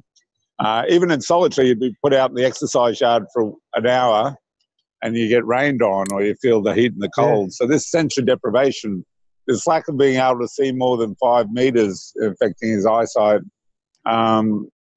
is terrible. And we were in some jail. Oh, it's actually a place called Fonda, New York. And I read Jane Fonda's biography, and her family's linked to that little town called Fonda. And we were having mass. I was in jail with a priest, Bill Strite. And it was me, Bill, and Apache Vietnam veteran. And they came to call for exercise. About a few people put their hands up. In the middle of mass, I put my hand up. And they really didn't like us, the guards there, and they counted around me. So I clicked my fingers and I said, I want to go exercise, mate. And this guy screams at me, "Don't, you know, motherfucker," and click your fingers at me. And so I just, you know, I got up and said, "Why don't you get a real job that produces something rather than human suffering?" And just went on to a diatribe. So he retreated to his pod, and then communion, you're supposed to go and reconcile with people before you take communion. So I walked over and said, "Look, mate, I'm sorry about that." But he'd already called the riot squad and they were on their way. So we didn't quite finish mass. They came running in, and then it all kicked off, and somehow they ended up standing on Bill's head. And they put Bill in solitary, and they put me on maximum. And that was really funny because they had to lock everyone down to put me in there, and I was in a cell. And so when I was in a dorm originally, minimum security, and there was just too much bullshit going on between the guards and bullies and stuff, and picking on people. And then we got kicked off, and they were going to punish us. So they put Bill in solitary, and they put me on the maximum wing. So all it was all these cells in a row, and about 3 feet before you hit this bars running the length of the wall. And so they had me locked down, and these 2 white guys came to my cell and said, you know, as soon as they unlock that cell, we're going to beat the crap out of you or whatever, you know. Anyway, I noticed everyone else in the wing was of Puerto Rican ethnic origin. So I said, "They're bashing a Catholic priest downstairs." So I kind of played the Catholic card, and all these Puerto Ricans got pissed off the priest was getting bashed. And so that was helpful. So by the time they opened the door, I had like 15 Puerto Rican prisoners on my side versus 3 white Nazi types. And and that was all right. Meanwhile, Bill was in solitary, and but yeah, sometimes it's they got the big thing. Gareth Pearce, I've known Gareth since I organised around a trial. She represented 4 women who disabled a hawk fighter in Liverpool in '96. I've known Gareth since then, and she's a saint. You know, she freed the Guildford 4 and the Birmingham 6 representing Julian. And she wrote this great article, I think it was in London Review of Books a number of years ago, saying that all extraditions to the United States should stop from the UK because under the European human rights, whatever, human association is recognised as a basic human need, like ablutions, like clothing, like food. But in the issue of the 8th Amendment of the Supreme Court, the way they interpret that presently, the Supreme Court, that human association is not a human right. So they've got over about 50,000 people in their prison system in the United States who are in solitary for life, or, you know, no outdate, where they don't socialise with any other prisoners. So the use of solitary, you know, it's mind-wrecking, really. And yeah, I've never really got through a prison term without some dispute with authority. So I have been locked down, and I have been in that situation. I mean, I was kept in the Brisbane Watch House for about 2 weeks, and that was, you know, you couldn't see another prisoner, you could hear them, and that was by myself. I mean, you know, I spent 9 months in a cage with 23 men in a room with 140, where those cage doors were open 16 hours a day. So I wouldn't have minded a bit of solitary at that point. Yes. It was, I was the only white guy, you know, so I was the only gringo in that jail. And so, you know, I think, I said this before, I'm pretty sure, Billy Bragg's got this song called Rotting on Remand. And there's a lyric that goes, when one man, one cell was a Victorian value, because they're so overcrowded, the jails here, that they double up and triple up. And yes, I think John Paul Sartre wrote a play called Hell is Other People, where the whole play is you're trapped in a room with one other person. So, so obviously, you know, free association and communication are basic to democracy. And Hyde Park is very interesting, and because that phenomenon is reduced to a tourist attraction in London of free speech, people standing on a soapbox speaking.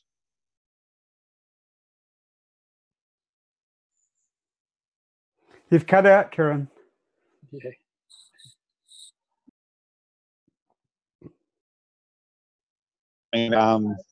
And the people who go to Hyde Park, mostly non-white, mostly working poor, and they're interested in ideas. A lot of them are refugees from wars, you know. So it was a very good move that we went there, and met a lot of interesting people who were very sympathetic to Julian.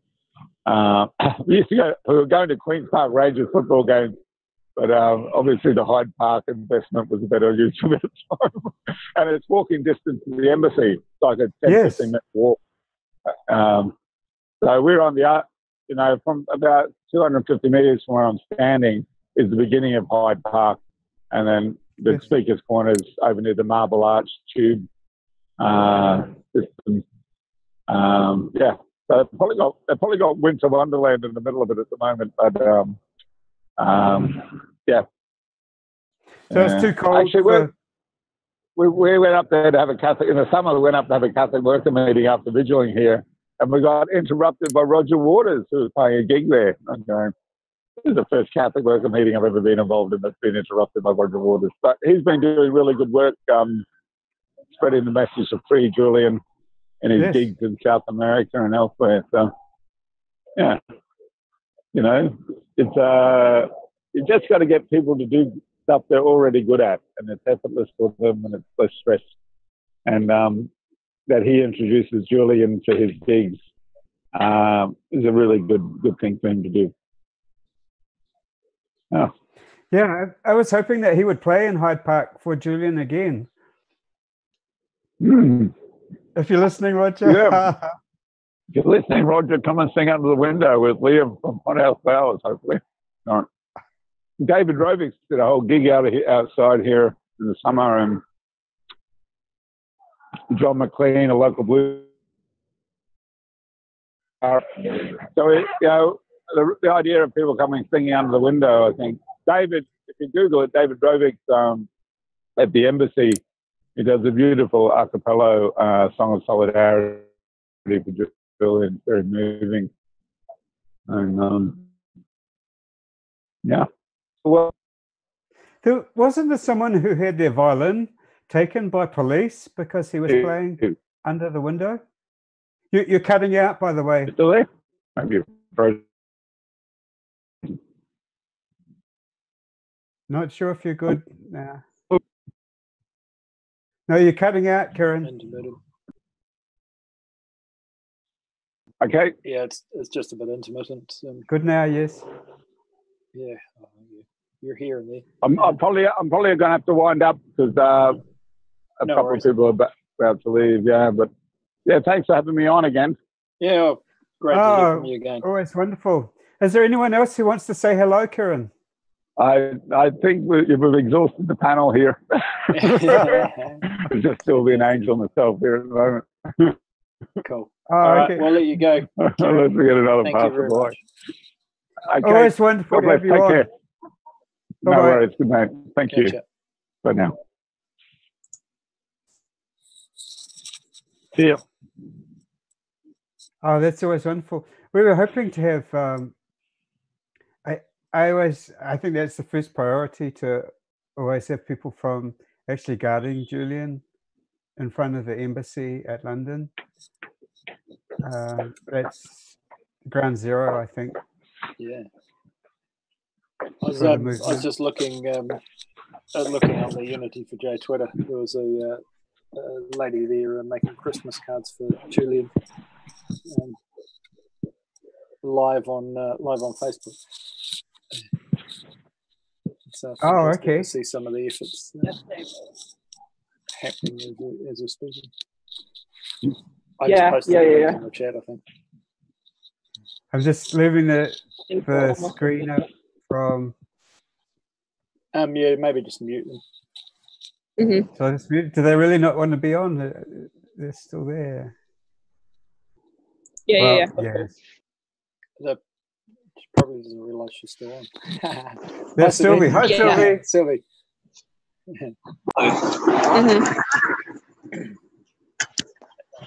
Yeah, just mute them, mate. Yeah. Well, it's almost like eavesdropping. That we're still there. Okay, so I just mute them. Yeah. I mean, there's several other topics.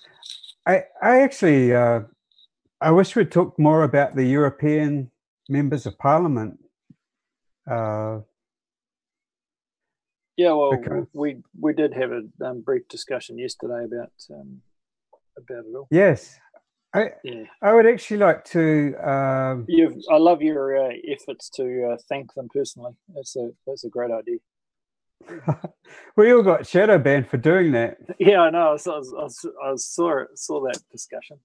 I actually missed that bit of the WikiBees the other day, but I saw you talking about it. I'll show you. I'll show you.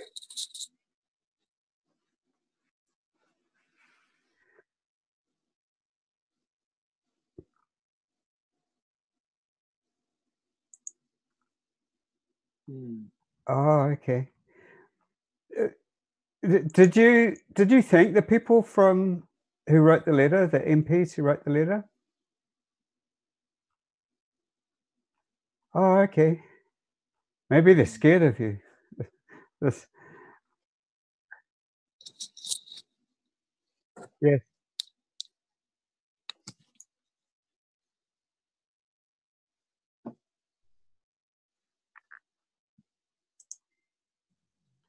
Yeah, Christy's there. Christy, you were shadow banned as well, right?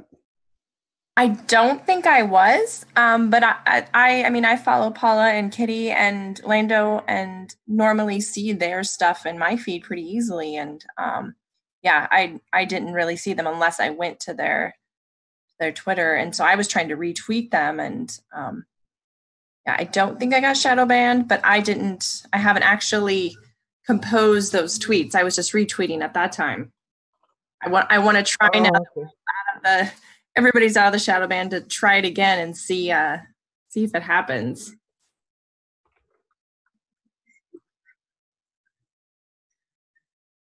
I don't think I was. Maybe I was. Oh, that was you.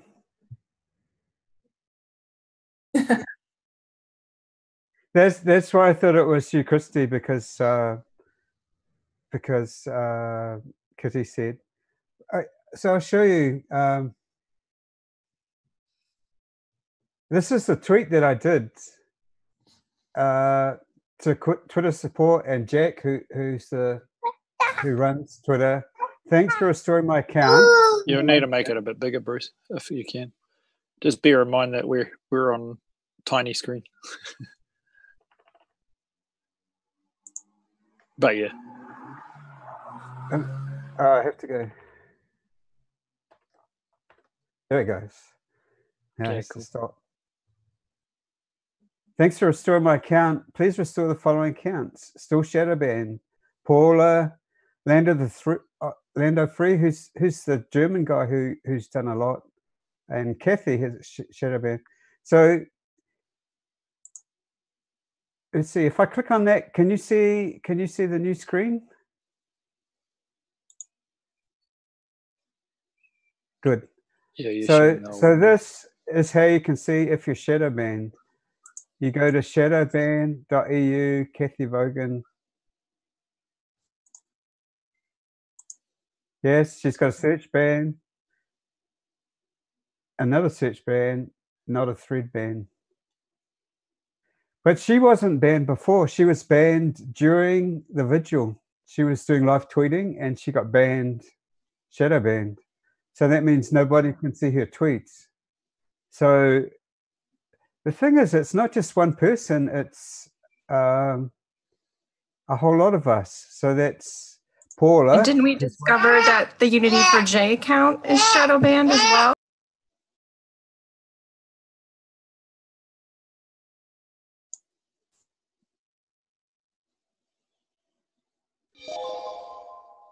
Okay, good. They finally dropped off there. Okay. So I stopped the share.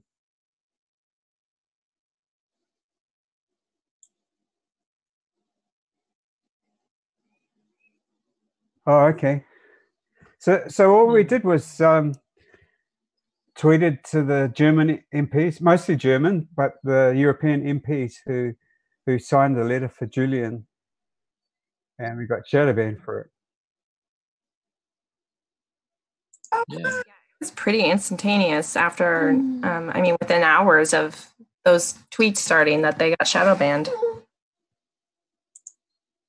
Yes. Well, I think Kathy got shadow banned 2 hours into the vigil. And she says it was almost exactly when they were talking about the European MPs. It's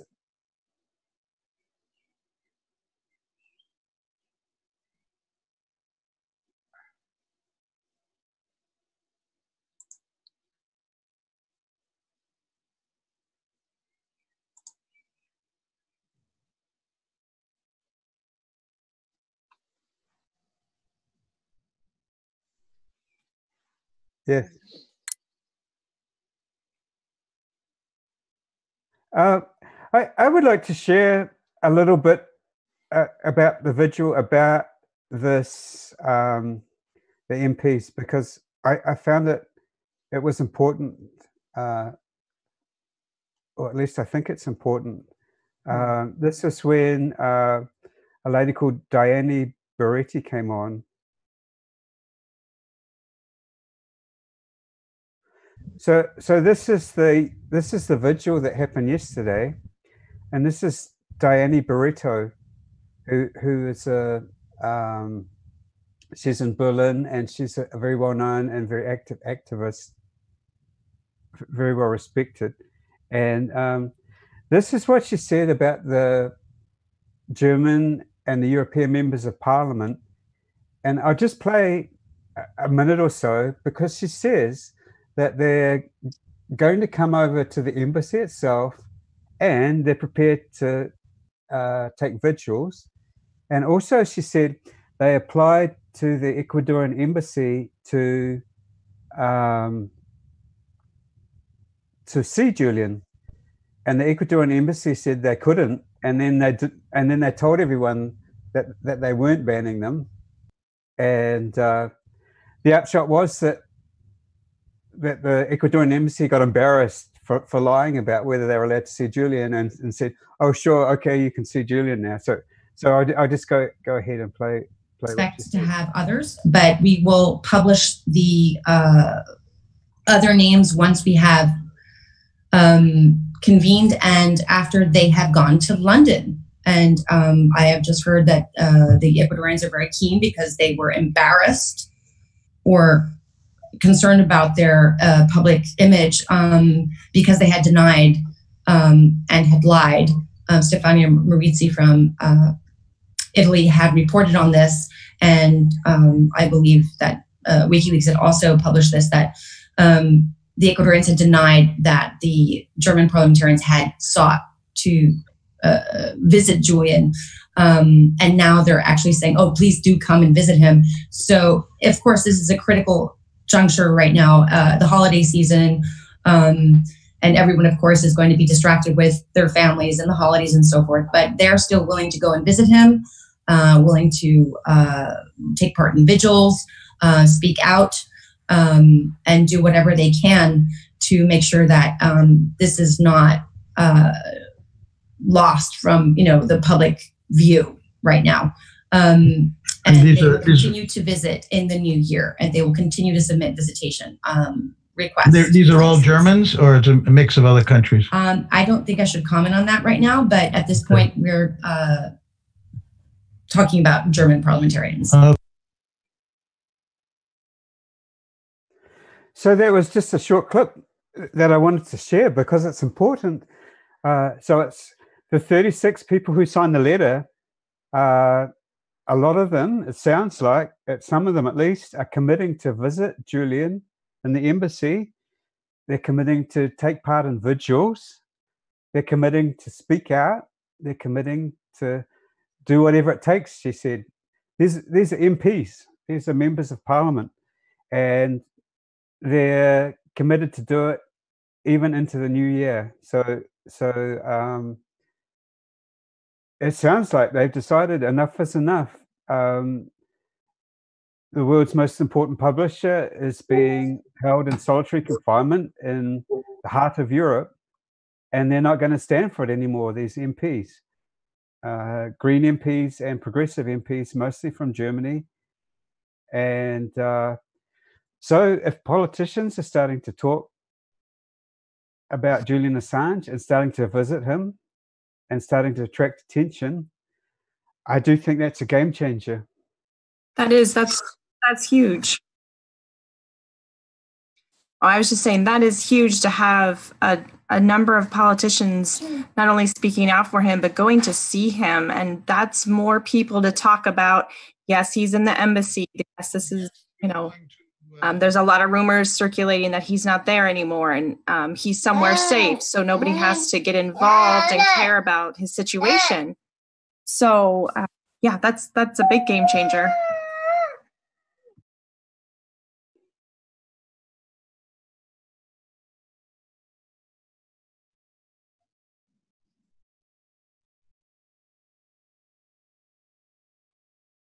Yes.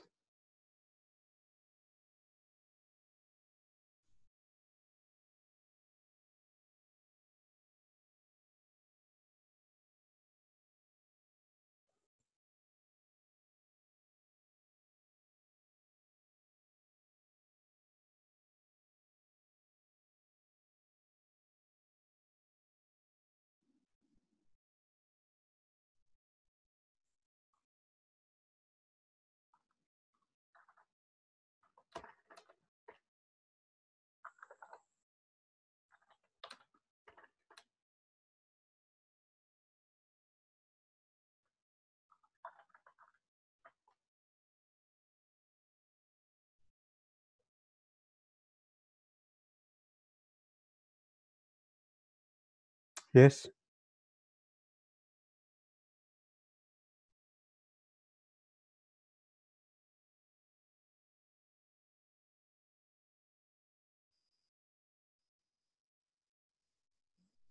Do you want me to do that and screen share?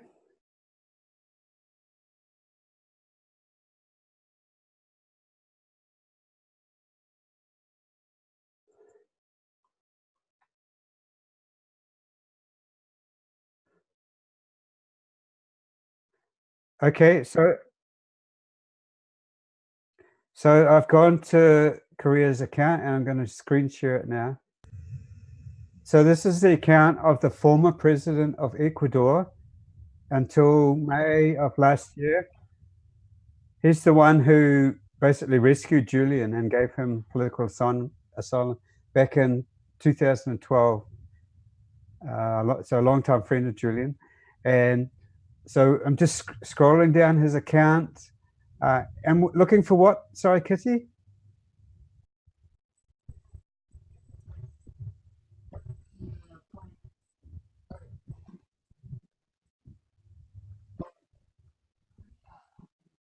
This, no.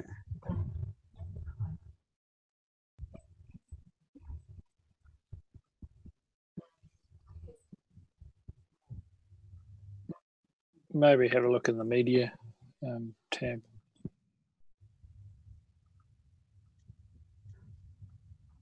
It depends on how close we are. It's quite recent, isn't it?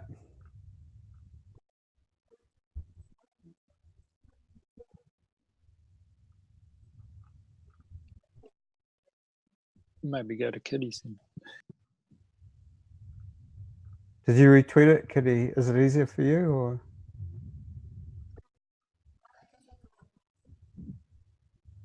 This one, no?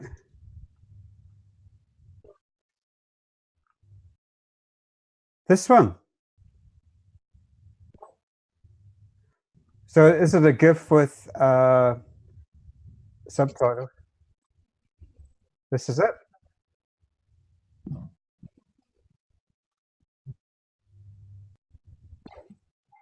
Oh. And this is the new ambassador?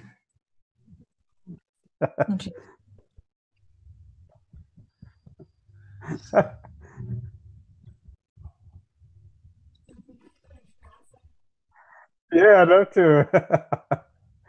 Probably got some my. choice words to say about this.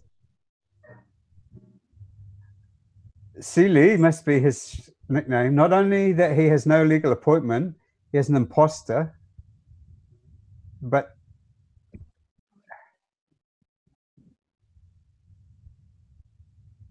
so, oh, I can move this, yes.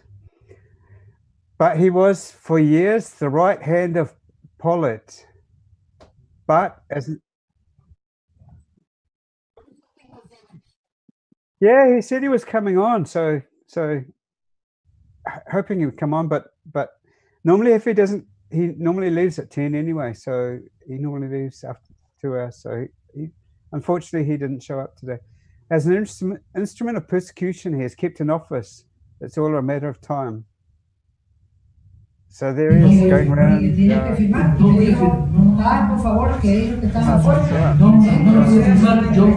No lo voy a firmar en mi calidad de y usted no venga no me diga la pieza de tipo de tonterías. Doctor, no puede ser. Yo no me puedo.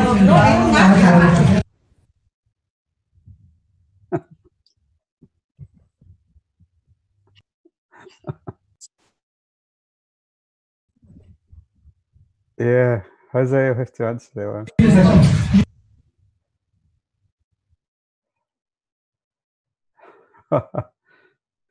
So no one thought he was going to be a good ambassador, really, did they?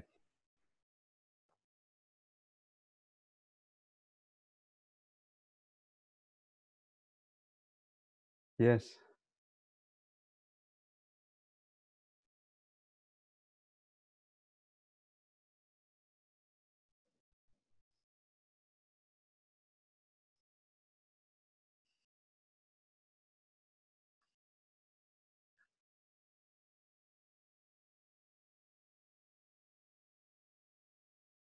Yes.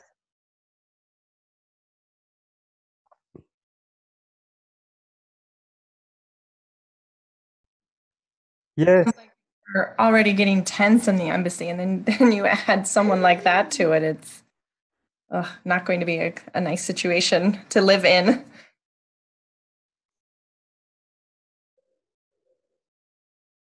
Definitely, yes.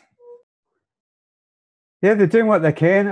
I almost think it's promising, though, that I mean, they can't actually do the dirty deed, you know, because everybody knows it's totally against international law, and it's almost like they're bluffing to some extent. I'm hoping, and also having the vigilists there, that's got to help, you know. And now getting the European MPs drawing attention to the embassy. It's possible that they've missed the boat, you know, that they it's that they can't remove Julian. So I think that's the hope.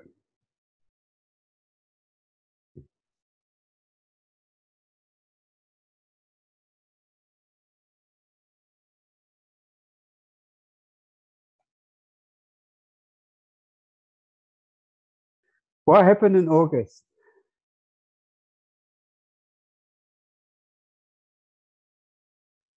Yes,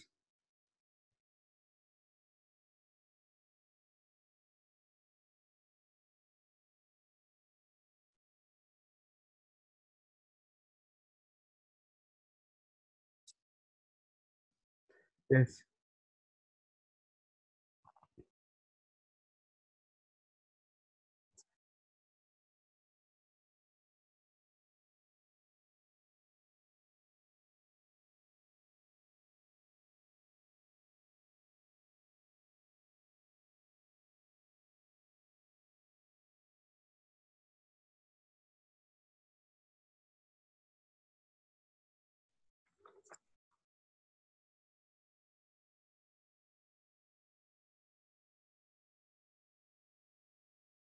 yes,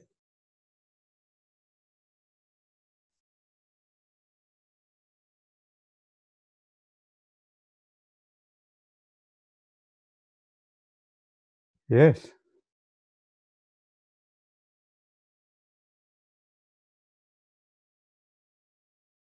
yes, yes. So it's a question of the direction that the movement's going in, and I think there are such positive signs, as you say, that there are like Pamela Anderson in Australia bringing attention to Julian, uh, Mrs. Assange, Christine Assange. Yes,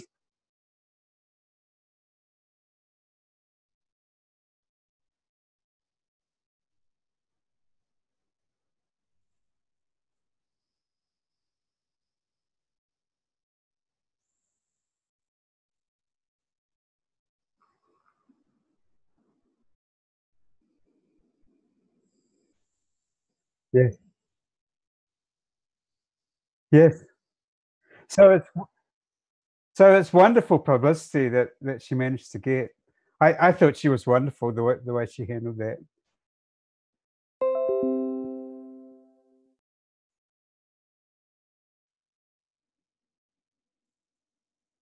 Oh,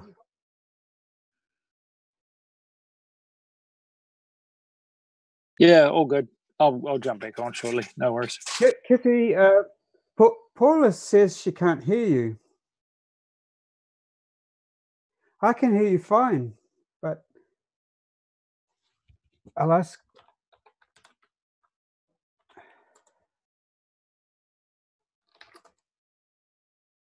Oh, well, I don't know.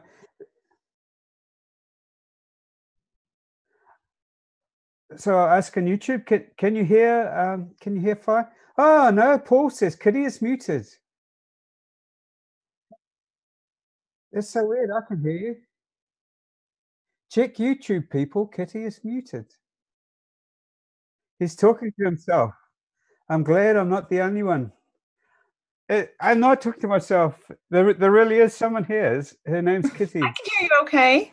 You're okay on this And end. everybody in the Zoom can hear her okay. This is weird. And Paul's saying one-sided conversation.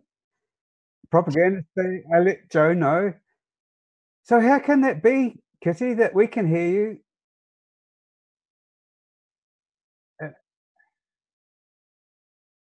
All right.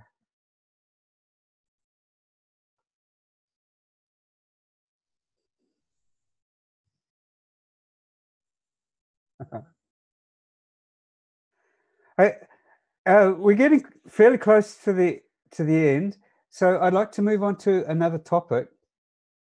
Propaganda says we see that Kitty is speaking with the yellow highlight, but no audio comes out. So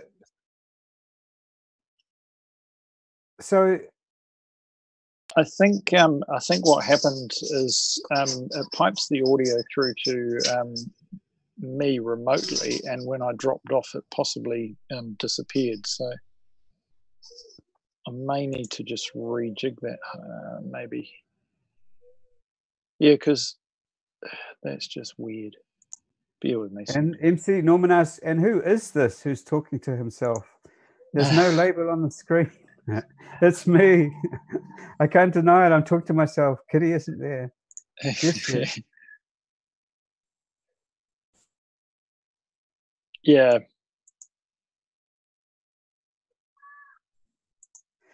But while you're sorting it out, can I move on to the next topic?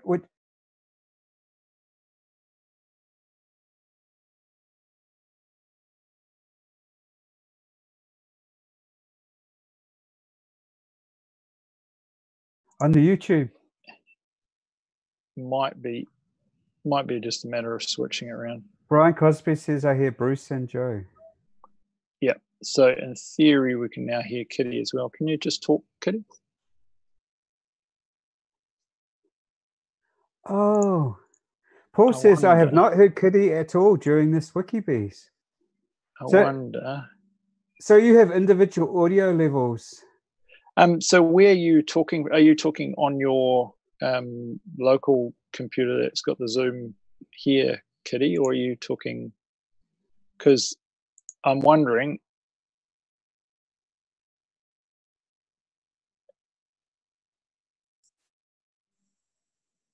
Yeah, no. The microphone is probably the one that you want to change, because that's definitely, unless you've got the same webcam as me. Oh yeah, cool. All right.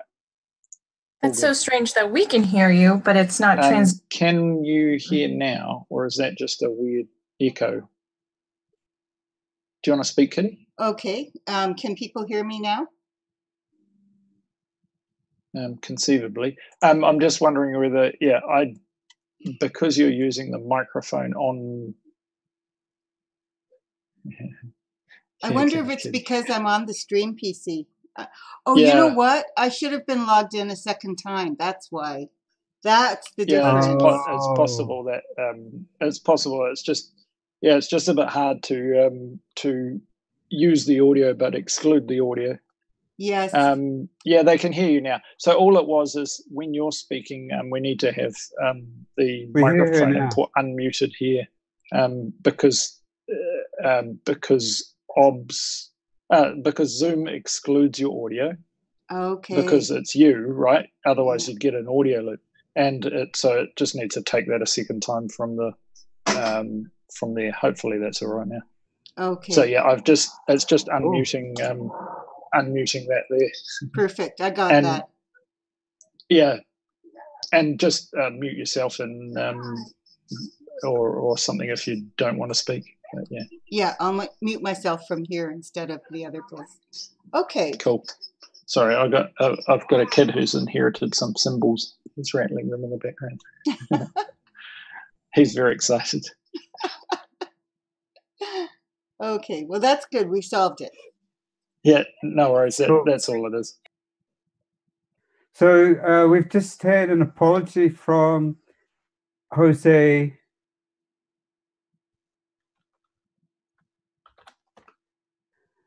Rivera, who got the time wrong.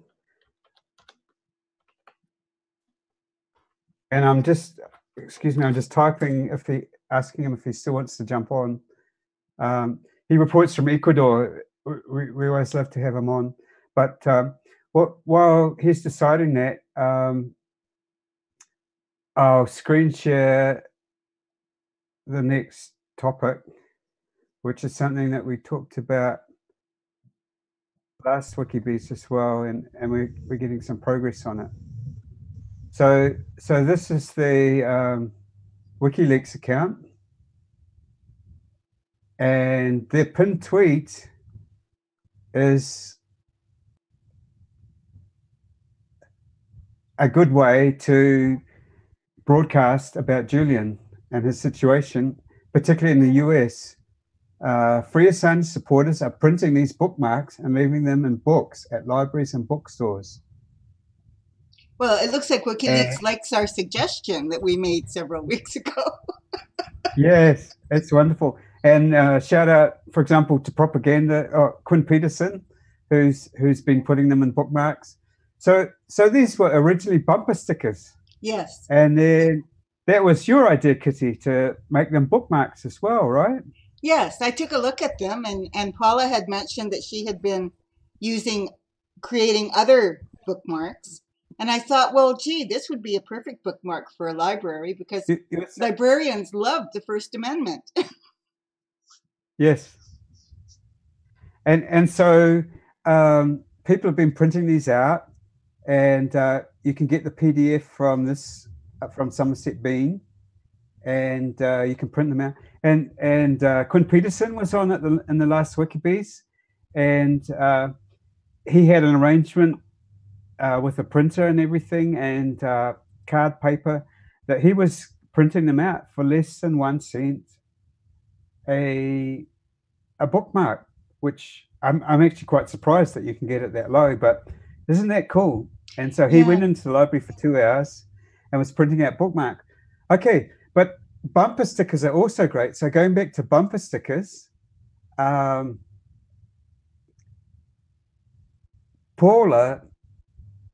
has said that she can do bumper stickers, and she already has bumper stickers. You could order bumper stickers from Paula, one of the mods here, and she's selling them at cost. And and guess whose idea it was to do this? It was Paula's idea. Paula's incredibly creative. She comes up with all kinds of cool things. Yeah, aren't we lucky? Like Paula and Quinn, lots of really creative people. So Paula, I believe, and I'm trying to get her to come on. So please come on sometime, Paula, to help me out. But I believe, Paula, you saw one of these "I love the First Amendment" stickers, or a similar bumper sticker. And you wrote away to Somerset Bean to ask him to add Julian Assange content, to associate it with Julian Assange. And Somerset Bean came back with this sticker. Actually, this is Somerset Bean's account. And I'll go all the way. This is, so his account is Somerset Bean. You can see it there. And you can go to his Twitter account. You can click on his website. I'll do this again. Yeah, Paula says, oh, they're bookmarks you're selling, Paula. Okay. Oh, no, I'm a little confused. But anyway, in Somerset Bean's webpage, you go to Free Assange Resources. And he's got all of these great resources. You scroll right down to the bottom.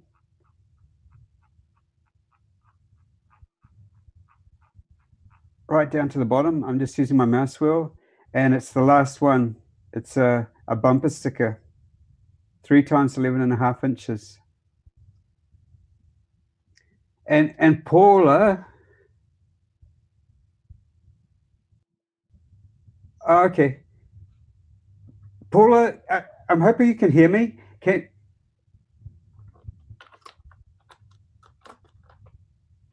I'm talking to Paula in our Discord channel and asking if I can screen share our private conversation. And she says yes. Okay, so I'm now going to share our Discord server. If you can turn on streamer mode, it's probably safer.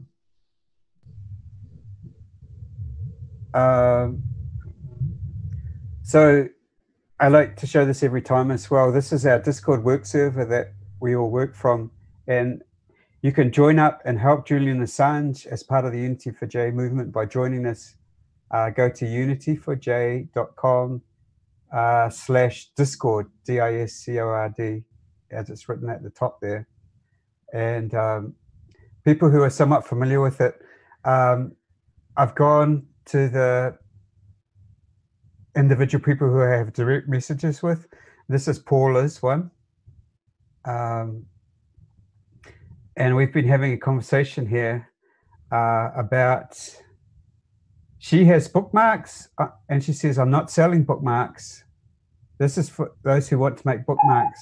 You can get a whole page of bookmarks, but Paula has a business, and I'm scrolling up. Paula, we're having a conversation, but I can show you.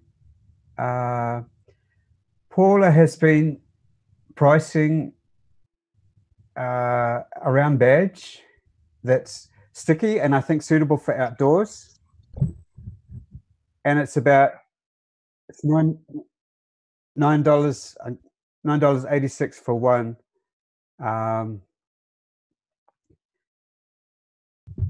Okay, if you can see that, this is Paula's car, and she's got I love the First Amendment. This is the original without the Julian Assange thing. This is where Paula got her inspiration from to contact Somerset Bean. But here is her Free Assange round sticker on the back of her car. So, you know, you're pretty well kitted out if you have those. And Paula has made up bumper stickers, and she's available to sell them at cost. So if you want a Julian Assange bumper sticker, you can just order them from Paula. And if you want one of the round ones, you can just order them from Paula. And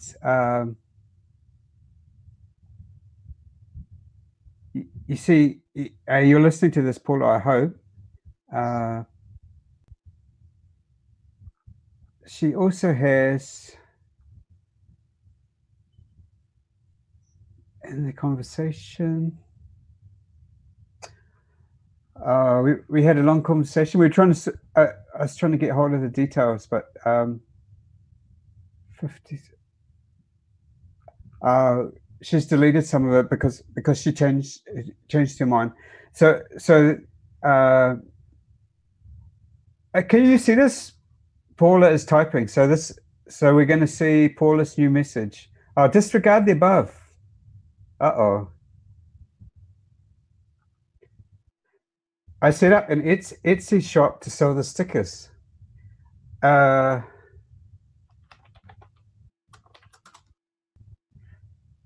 You can see this typing conversation, can't you? Yes. Excellent. Yes. So I've seen this before. Paula has just set this up on the fly. So I'm going to click on this, and hopefully, yes, I think I have to do a new share to see this. Can you see this web page, or do you still see you need to stop and start sharing. Okay, stop share. So this is the link that I went to.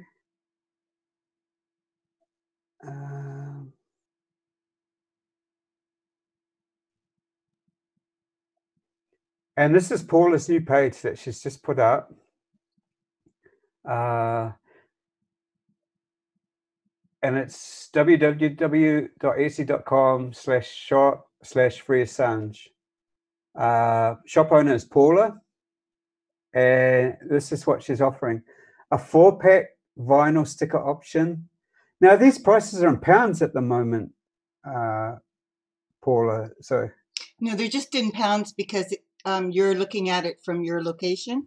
But if I were to go onto the site and look at it, it would be in Canadian dollars, and it'll change. Okay.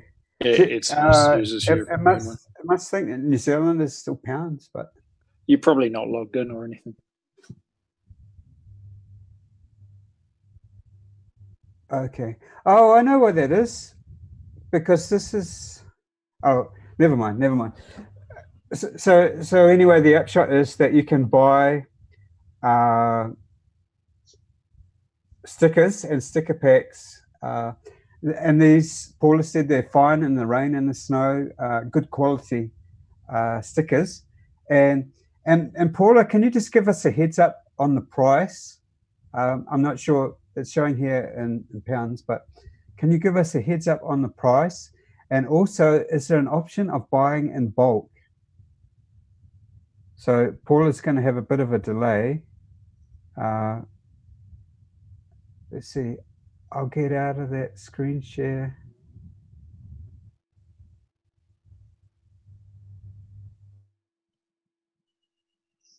And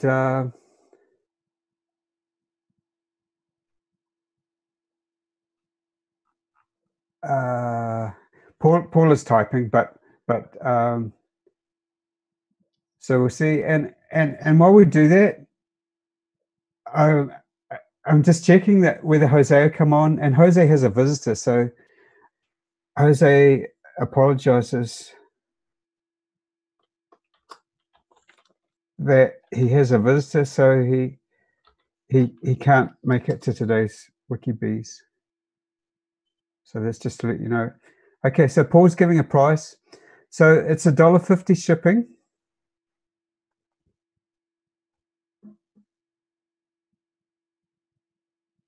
That's probably shipping to the US, right? Shipping yes, in the this US. is for the US. Yeah. Okay, stickers are $2.50 US plus $1.50 shipping. So I think it's $4 US. I think that's the total.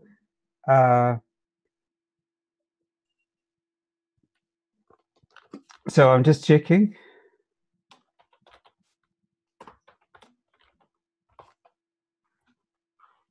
If it's $4.50 total. Yes, $4 total. And I'm asking her option to buy in bulk.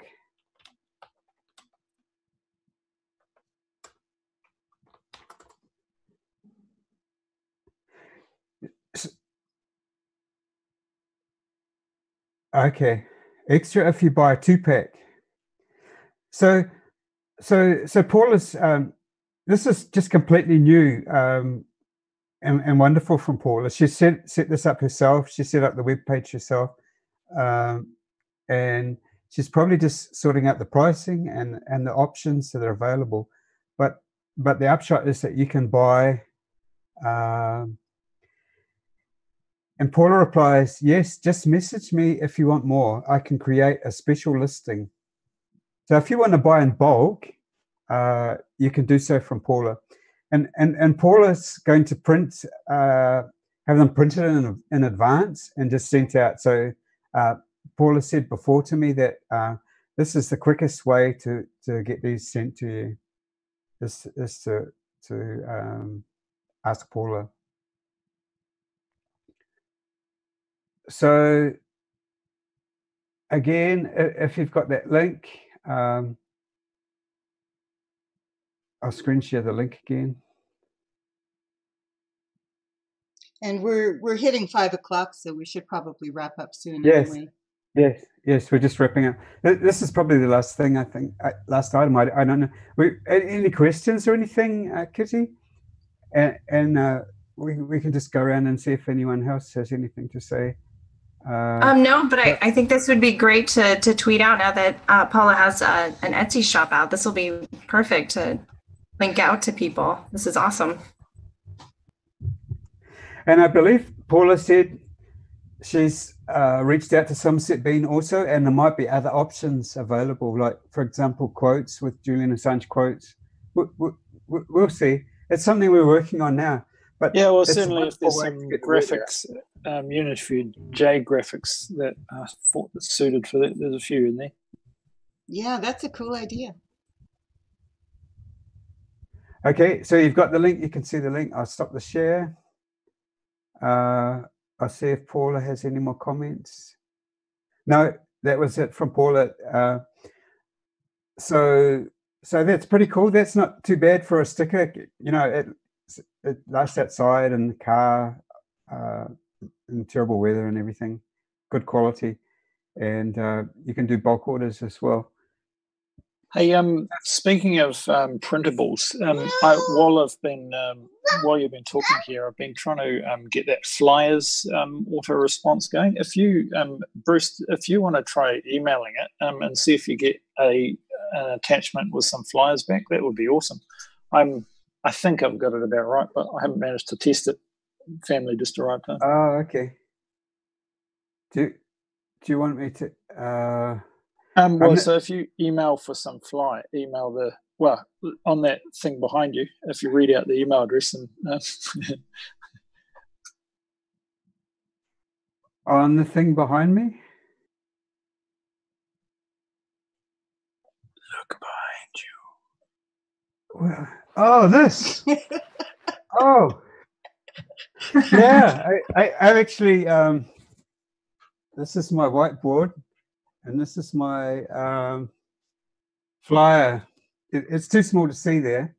Yeah, so I'm just wondering if you try emailing that, hopefully you'll get back an attachment with the flyers on it, because I think I've got that right. Before it would just send you a, hey, do you have any? Well, I think you'd asked several times, do you have any flyers? Do you have any flyers? And the auto response came back, here's some flyers in text. But I think it's now got an attachment. I can show you what they are with the caveat that I did them and I have no graphics talent, so they're horrible.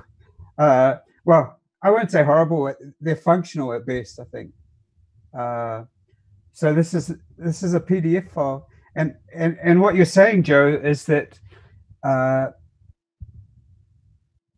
First of all, I'll explain what it is. So it's 4 pages. I'm scrolling down with my mouse. 4 different quotes, each one from Julian Assange, and this prints out as a normal size A4 A4 sheet that you can letter as well. And you can post it on bulletin boards anywhere, supermarkets, universities. Yeah, stick it on notice boards and all around. And so when someone peels off one of these and can email... Tears off one of the tear tabs. And the tear tabs, if you can read sideways... well, it's an abbreviation of a quote. One. Yeah, the shortest one. So this can go on a bulletin board. The goal is justice, the method is transparency. That explains what WikiLeaks does. And this was actually on WikiLeaks' first website in 2006. That's what they put up. And how did I find out that it was 2006? It's quite interesting. I found out from a 2012 article from Jennifer Robinson. Isn't that interesting? Cool. Jennifer Robinson is Julian's lawyer, one of his lawyers, wonderful lawyer, based in London, I think now. She's Australian. And you find out that she's probably quite an authority on WikiLeaks from the looks of it. She was writing an authoritative article back in 2012. So she's not just a lawyer, I think she's an expert on WikiLeaks. I love that. So quote. Anyway. It's one of his best. Yes. So if someone sees that on a notice board, it explains what WikiLeaks does. They're not just, they're in it for justice. Yes. And the extra twist to this, I suppose, is that there are tear tabs at the bottom so that you can order more of these yourself. If you go to a notice board and you're inspired by it, you can order more of these and start posting them yourself. And hopefully there'll be sort of an avalanche effect. It's one thing to try anyway. Cool. And what Joe said is that you can just email flyers@unityforj.com. If you email that, you'll automatically get this PDF file back, and you can print off your own. That's awesome. So I'm just hoping it's working. I haven't been able to test it from my PC at the moment, but if someone emails it and see if they get back a PDF attachment. Yeah, so that's another thing you can do. So what we're doing is outreach in a whole lot of different ways, and this is one of them. Another one is the bumper stickers we just talked about. Another one is the bookmarks we just talked about. So we're getting the word out of what WikiLeaks does. And this is ongoing. I've contacted Somerset Bean, and he's looking into doing nicer versions of these. This is just a version that I did, and I'm not a graphics person. But anyway, so if anyone else has any ideas, Gwen Peterson has a lot of ideas, and people are welcome to put in their suggestions and spread the word about what WikiLeaks does. Oh, we're about to go, but there's one thing that I promised that I would do, and that was to Nozomi Hayase. I promised that I would advertise her meeting. So there's a meeting in San Francisco today, quite a high-powered meeting about WikiLeaks and Julian Assange. 7 p.m., folks. 7 p.m. 7 p.m. in San Francisco. Yeah. So I'm looking to try and find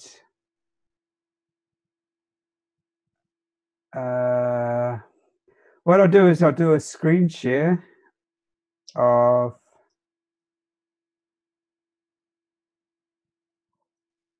the topic we were just on, and I'll go to Nozomi's website, which is called Nozomi.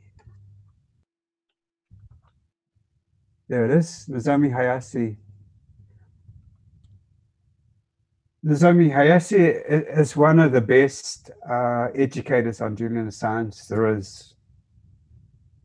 She's wonderful. And this is her webpage. She was hoping to come on today before going to the meeting, and she obviously just didn't have time, which isn't surprising. So here it is.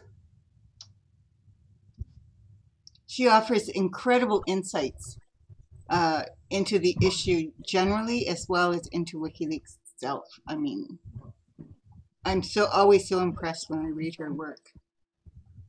Yes. And so if you're in San Francisco, you can see her live later on today. So this was tomorrow. This was tweeted yesterday, I presume.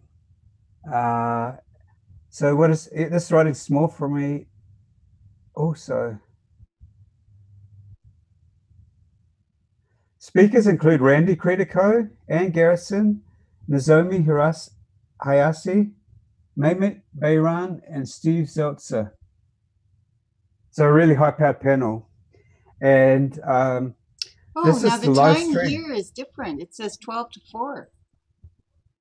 On the page that I clicked on, it said 7 p.m. It's not interesting.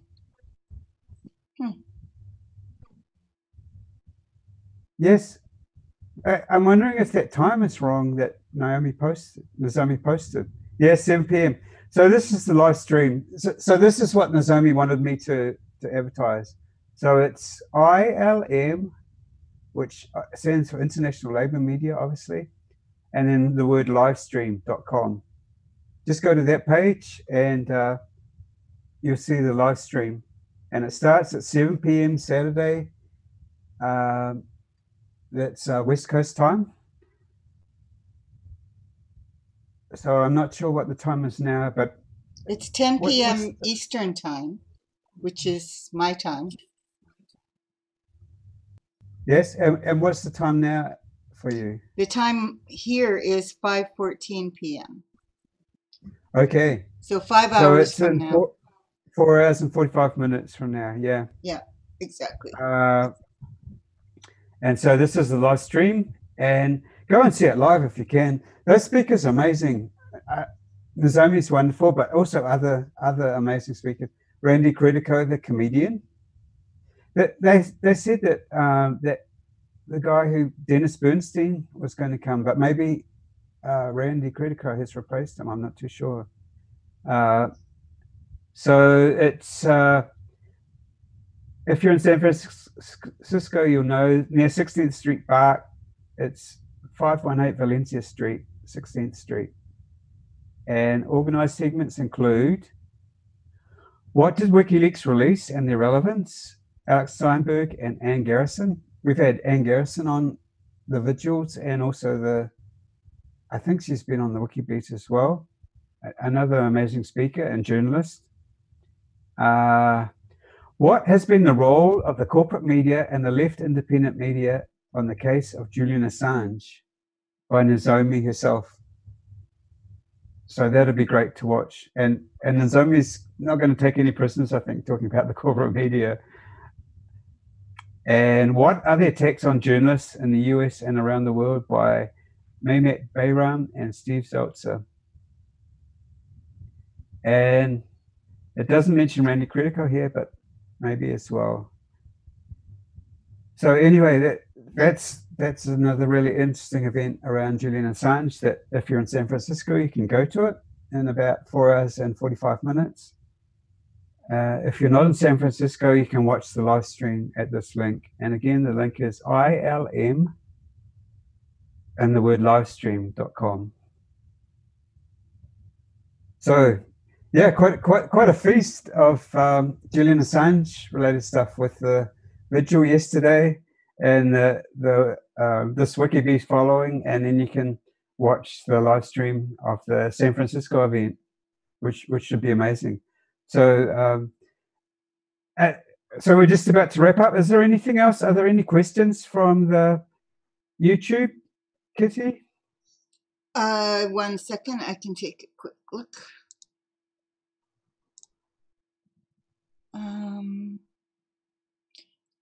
Can this event be rebroadcast here and other online platforms live as well? No, we wouldn't be able to. It's probably too soon. It would be just as easy to go to ILM broadcast, right? Yes. Or ilmlivestream.com than to have us restream it. So, I mean, we probably could from a technical point of view, but, you know, I wouldn't know what the point would be for us to do that when it's already available on ilmlivestream.com. And it's probably easier for them to get a better idea of the number of people that are, you know, watching their broadcast and stuff if people go directly to their site. So. Yes. And people are posting the link on the YouTube chat, which is amazing. Navigator Ann and Cockatoo and Pink Army. Yeah. And no more comments, or? I'm just scrolling up. So Pink Army says the Etsy shop is freeassange.etsy.com. That's to get the bumper stickers, Julian Assange bumper stickers from Paula. Maybe Paula is Pink Army. I don't know. I don't know either. Everybody uses different aliases all over the place. If peace, truth, justice, freedom of speech, telling people about war crimes their governments are keeping secret, etc., doesn't meet true artist criteria for doing a benefit concert, what on earth does? That's a good point. From Jerry Alatello. Yeah. Yeah. Oh, well, so any last words from anyone? Christy, do you have anything you want to say?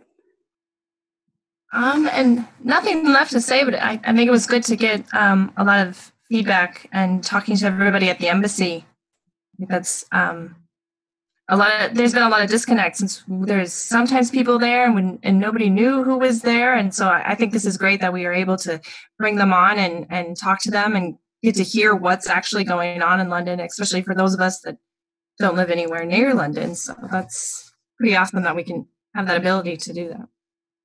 Yes, you've reminded me actually, Christy, one more link, which I must share, and it's Emmy from the London Embassy. So share.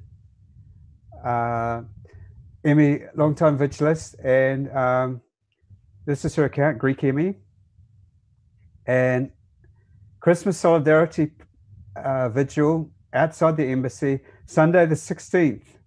So this is the evening of the 15th in London, and so tomorrow from 4 p.m. outside the embassy. So big event for Julian Assange. And he's at number 3 Hands Crescent, Knightsbridge, London. And the nearest tube is Knightsbridge on the Piccadilly line. I hope that it's a wonderful event there. And I'm trying to find, she's talking about the open letter here and tweeting about the open letter, which we've talked about. But Emmy, also, if you want to be and do something at the embassy, Emmy is your contact person that you want to speak with. So if you're on Twitter, you can contact her at this Greek Emmy account. But she's also on YouTube, which is what I'm trying to find in her Twitter account.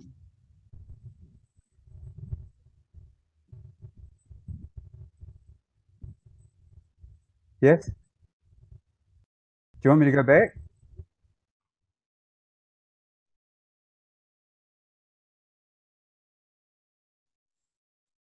There's a clip from our concert for Julian last Saturday.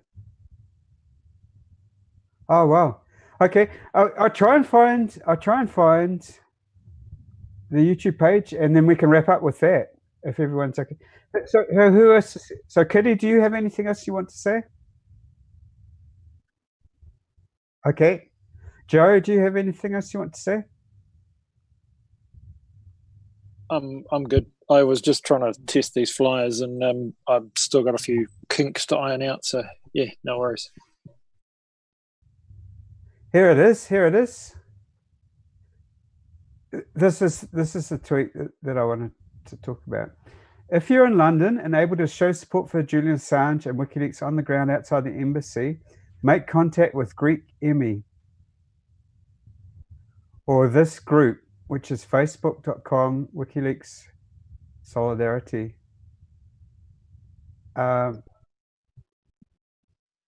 Action. When I mouse over it, can you see that?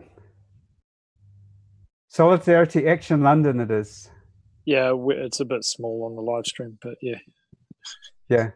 I'm sure if you start searching for WL Solidarity Action, you'll find it.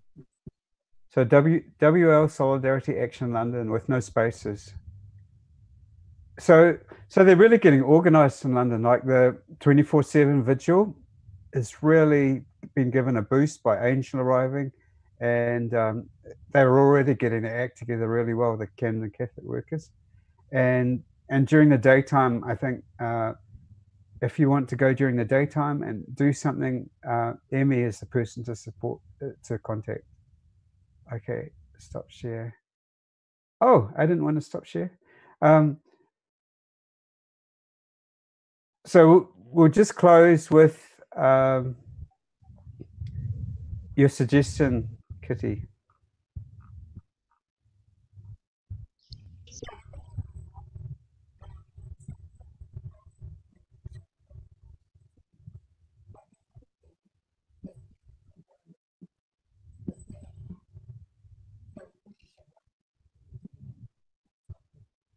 Oh, this is only 1 minute and 2 seconds. Is that right?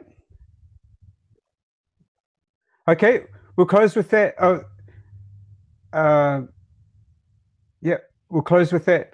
And thanks for everyone who participated and attended and watched on YouTube. It's been another good WikiBees. We've made good contact with the Ecuadorian Embassy London, the vigilists outside, which is always wonderful. And then we've done some more work-oriented topics.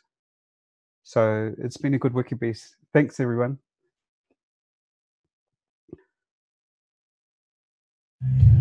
Closing. Well, faith was strong, but you needed proof. You saw her bathing on the roof, her beauty and the moonlight overthrew you. Well, she tied you to her kitchen chair.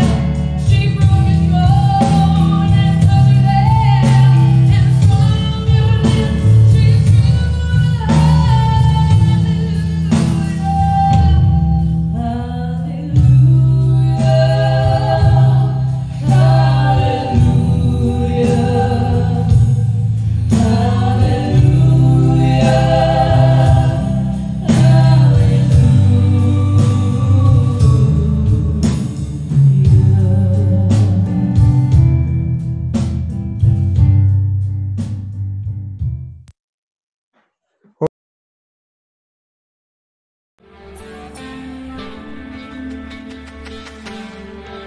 Good night, everybody.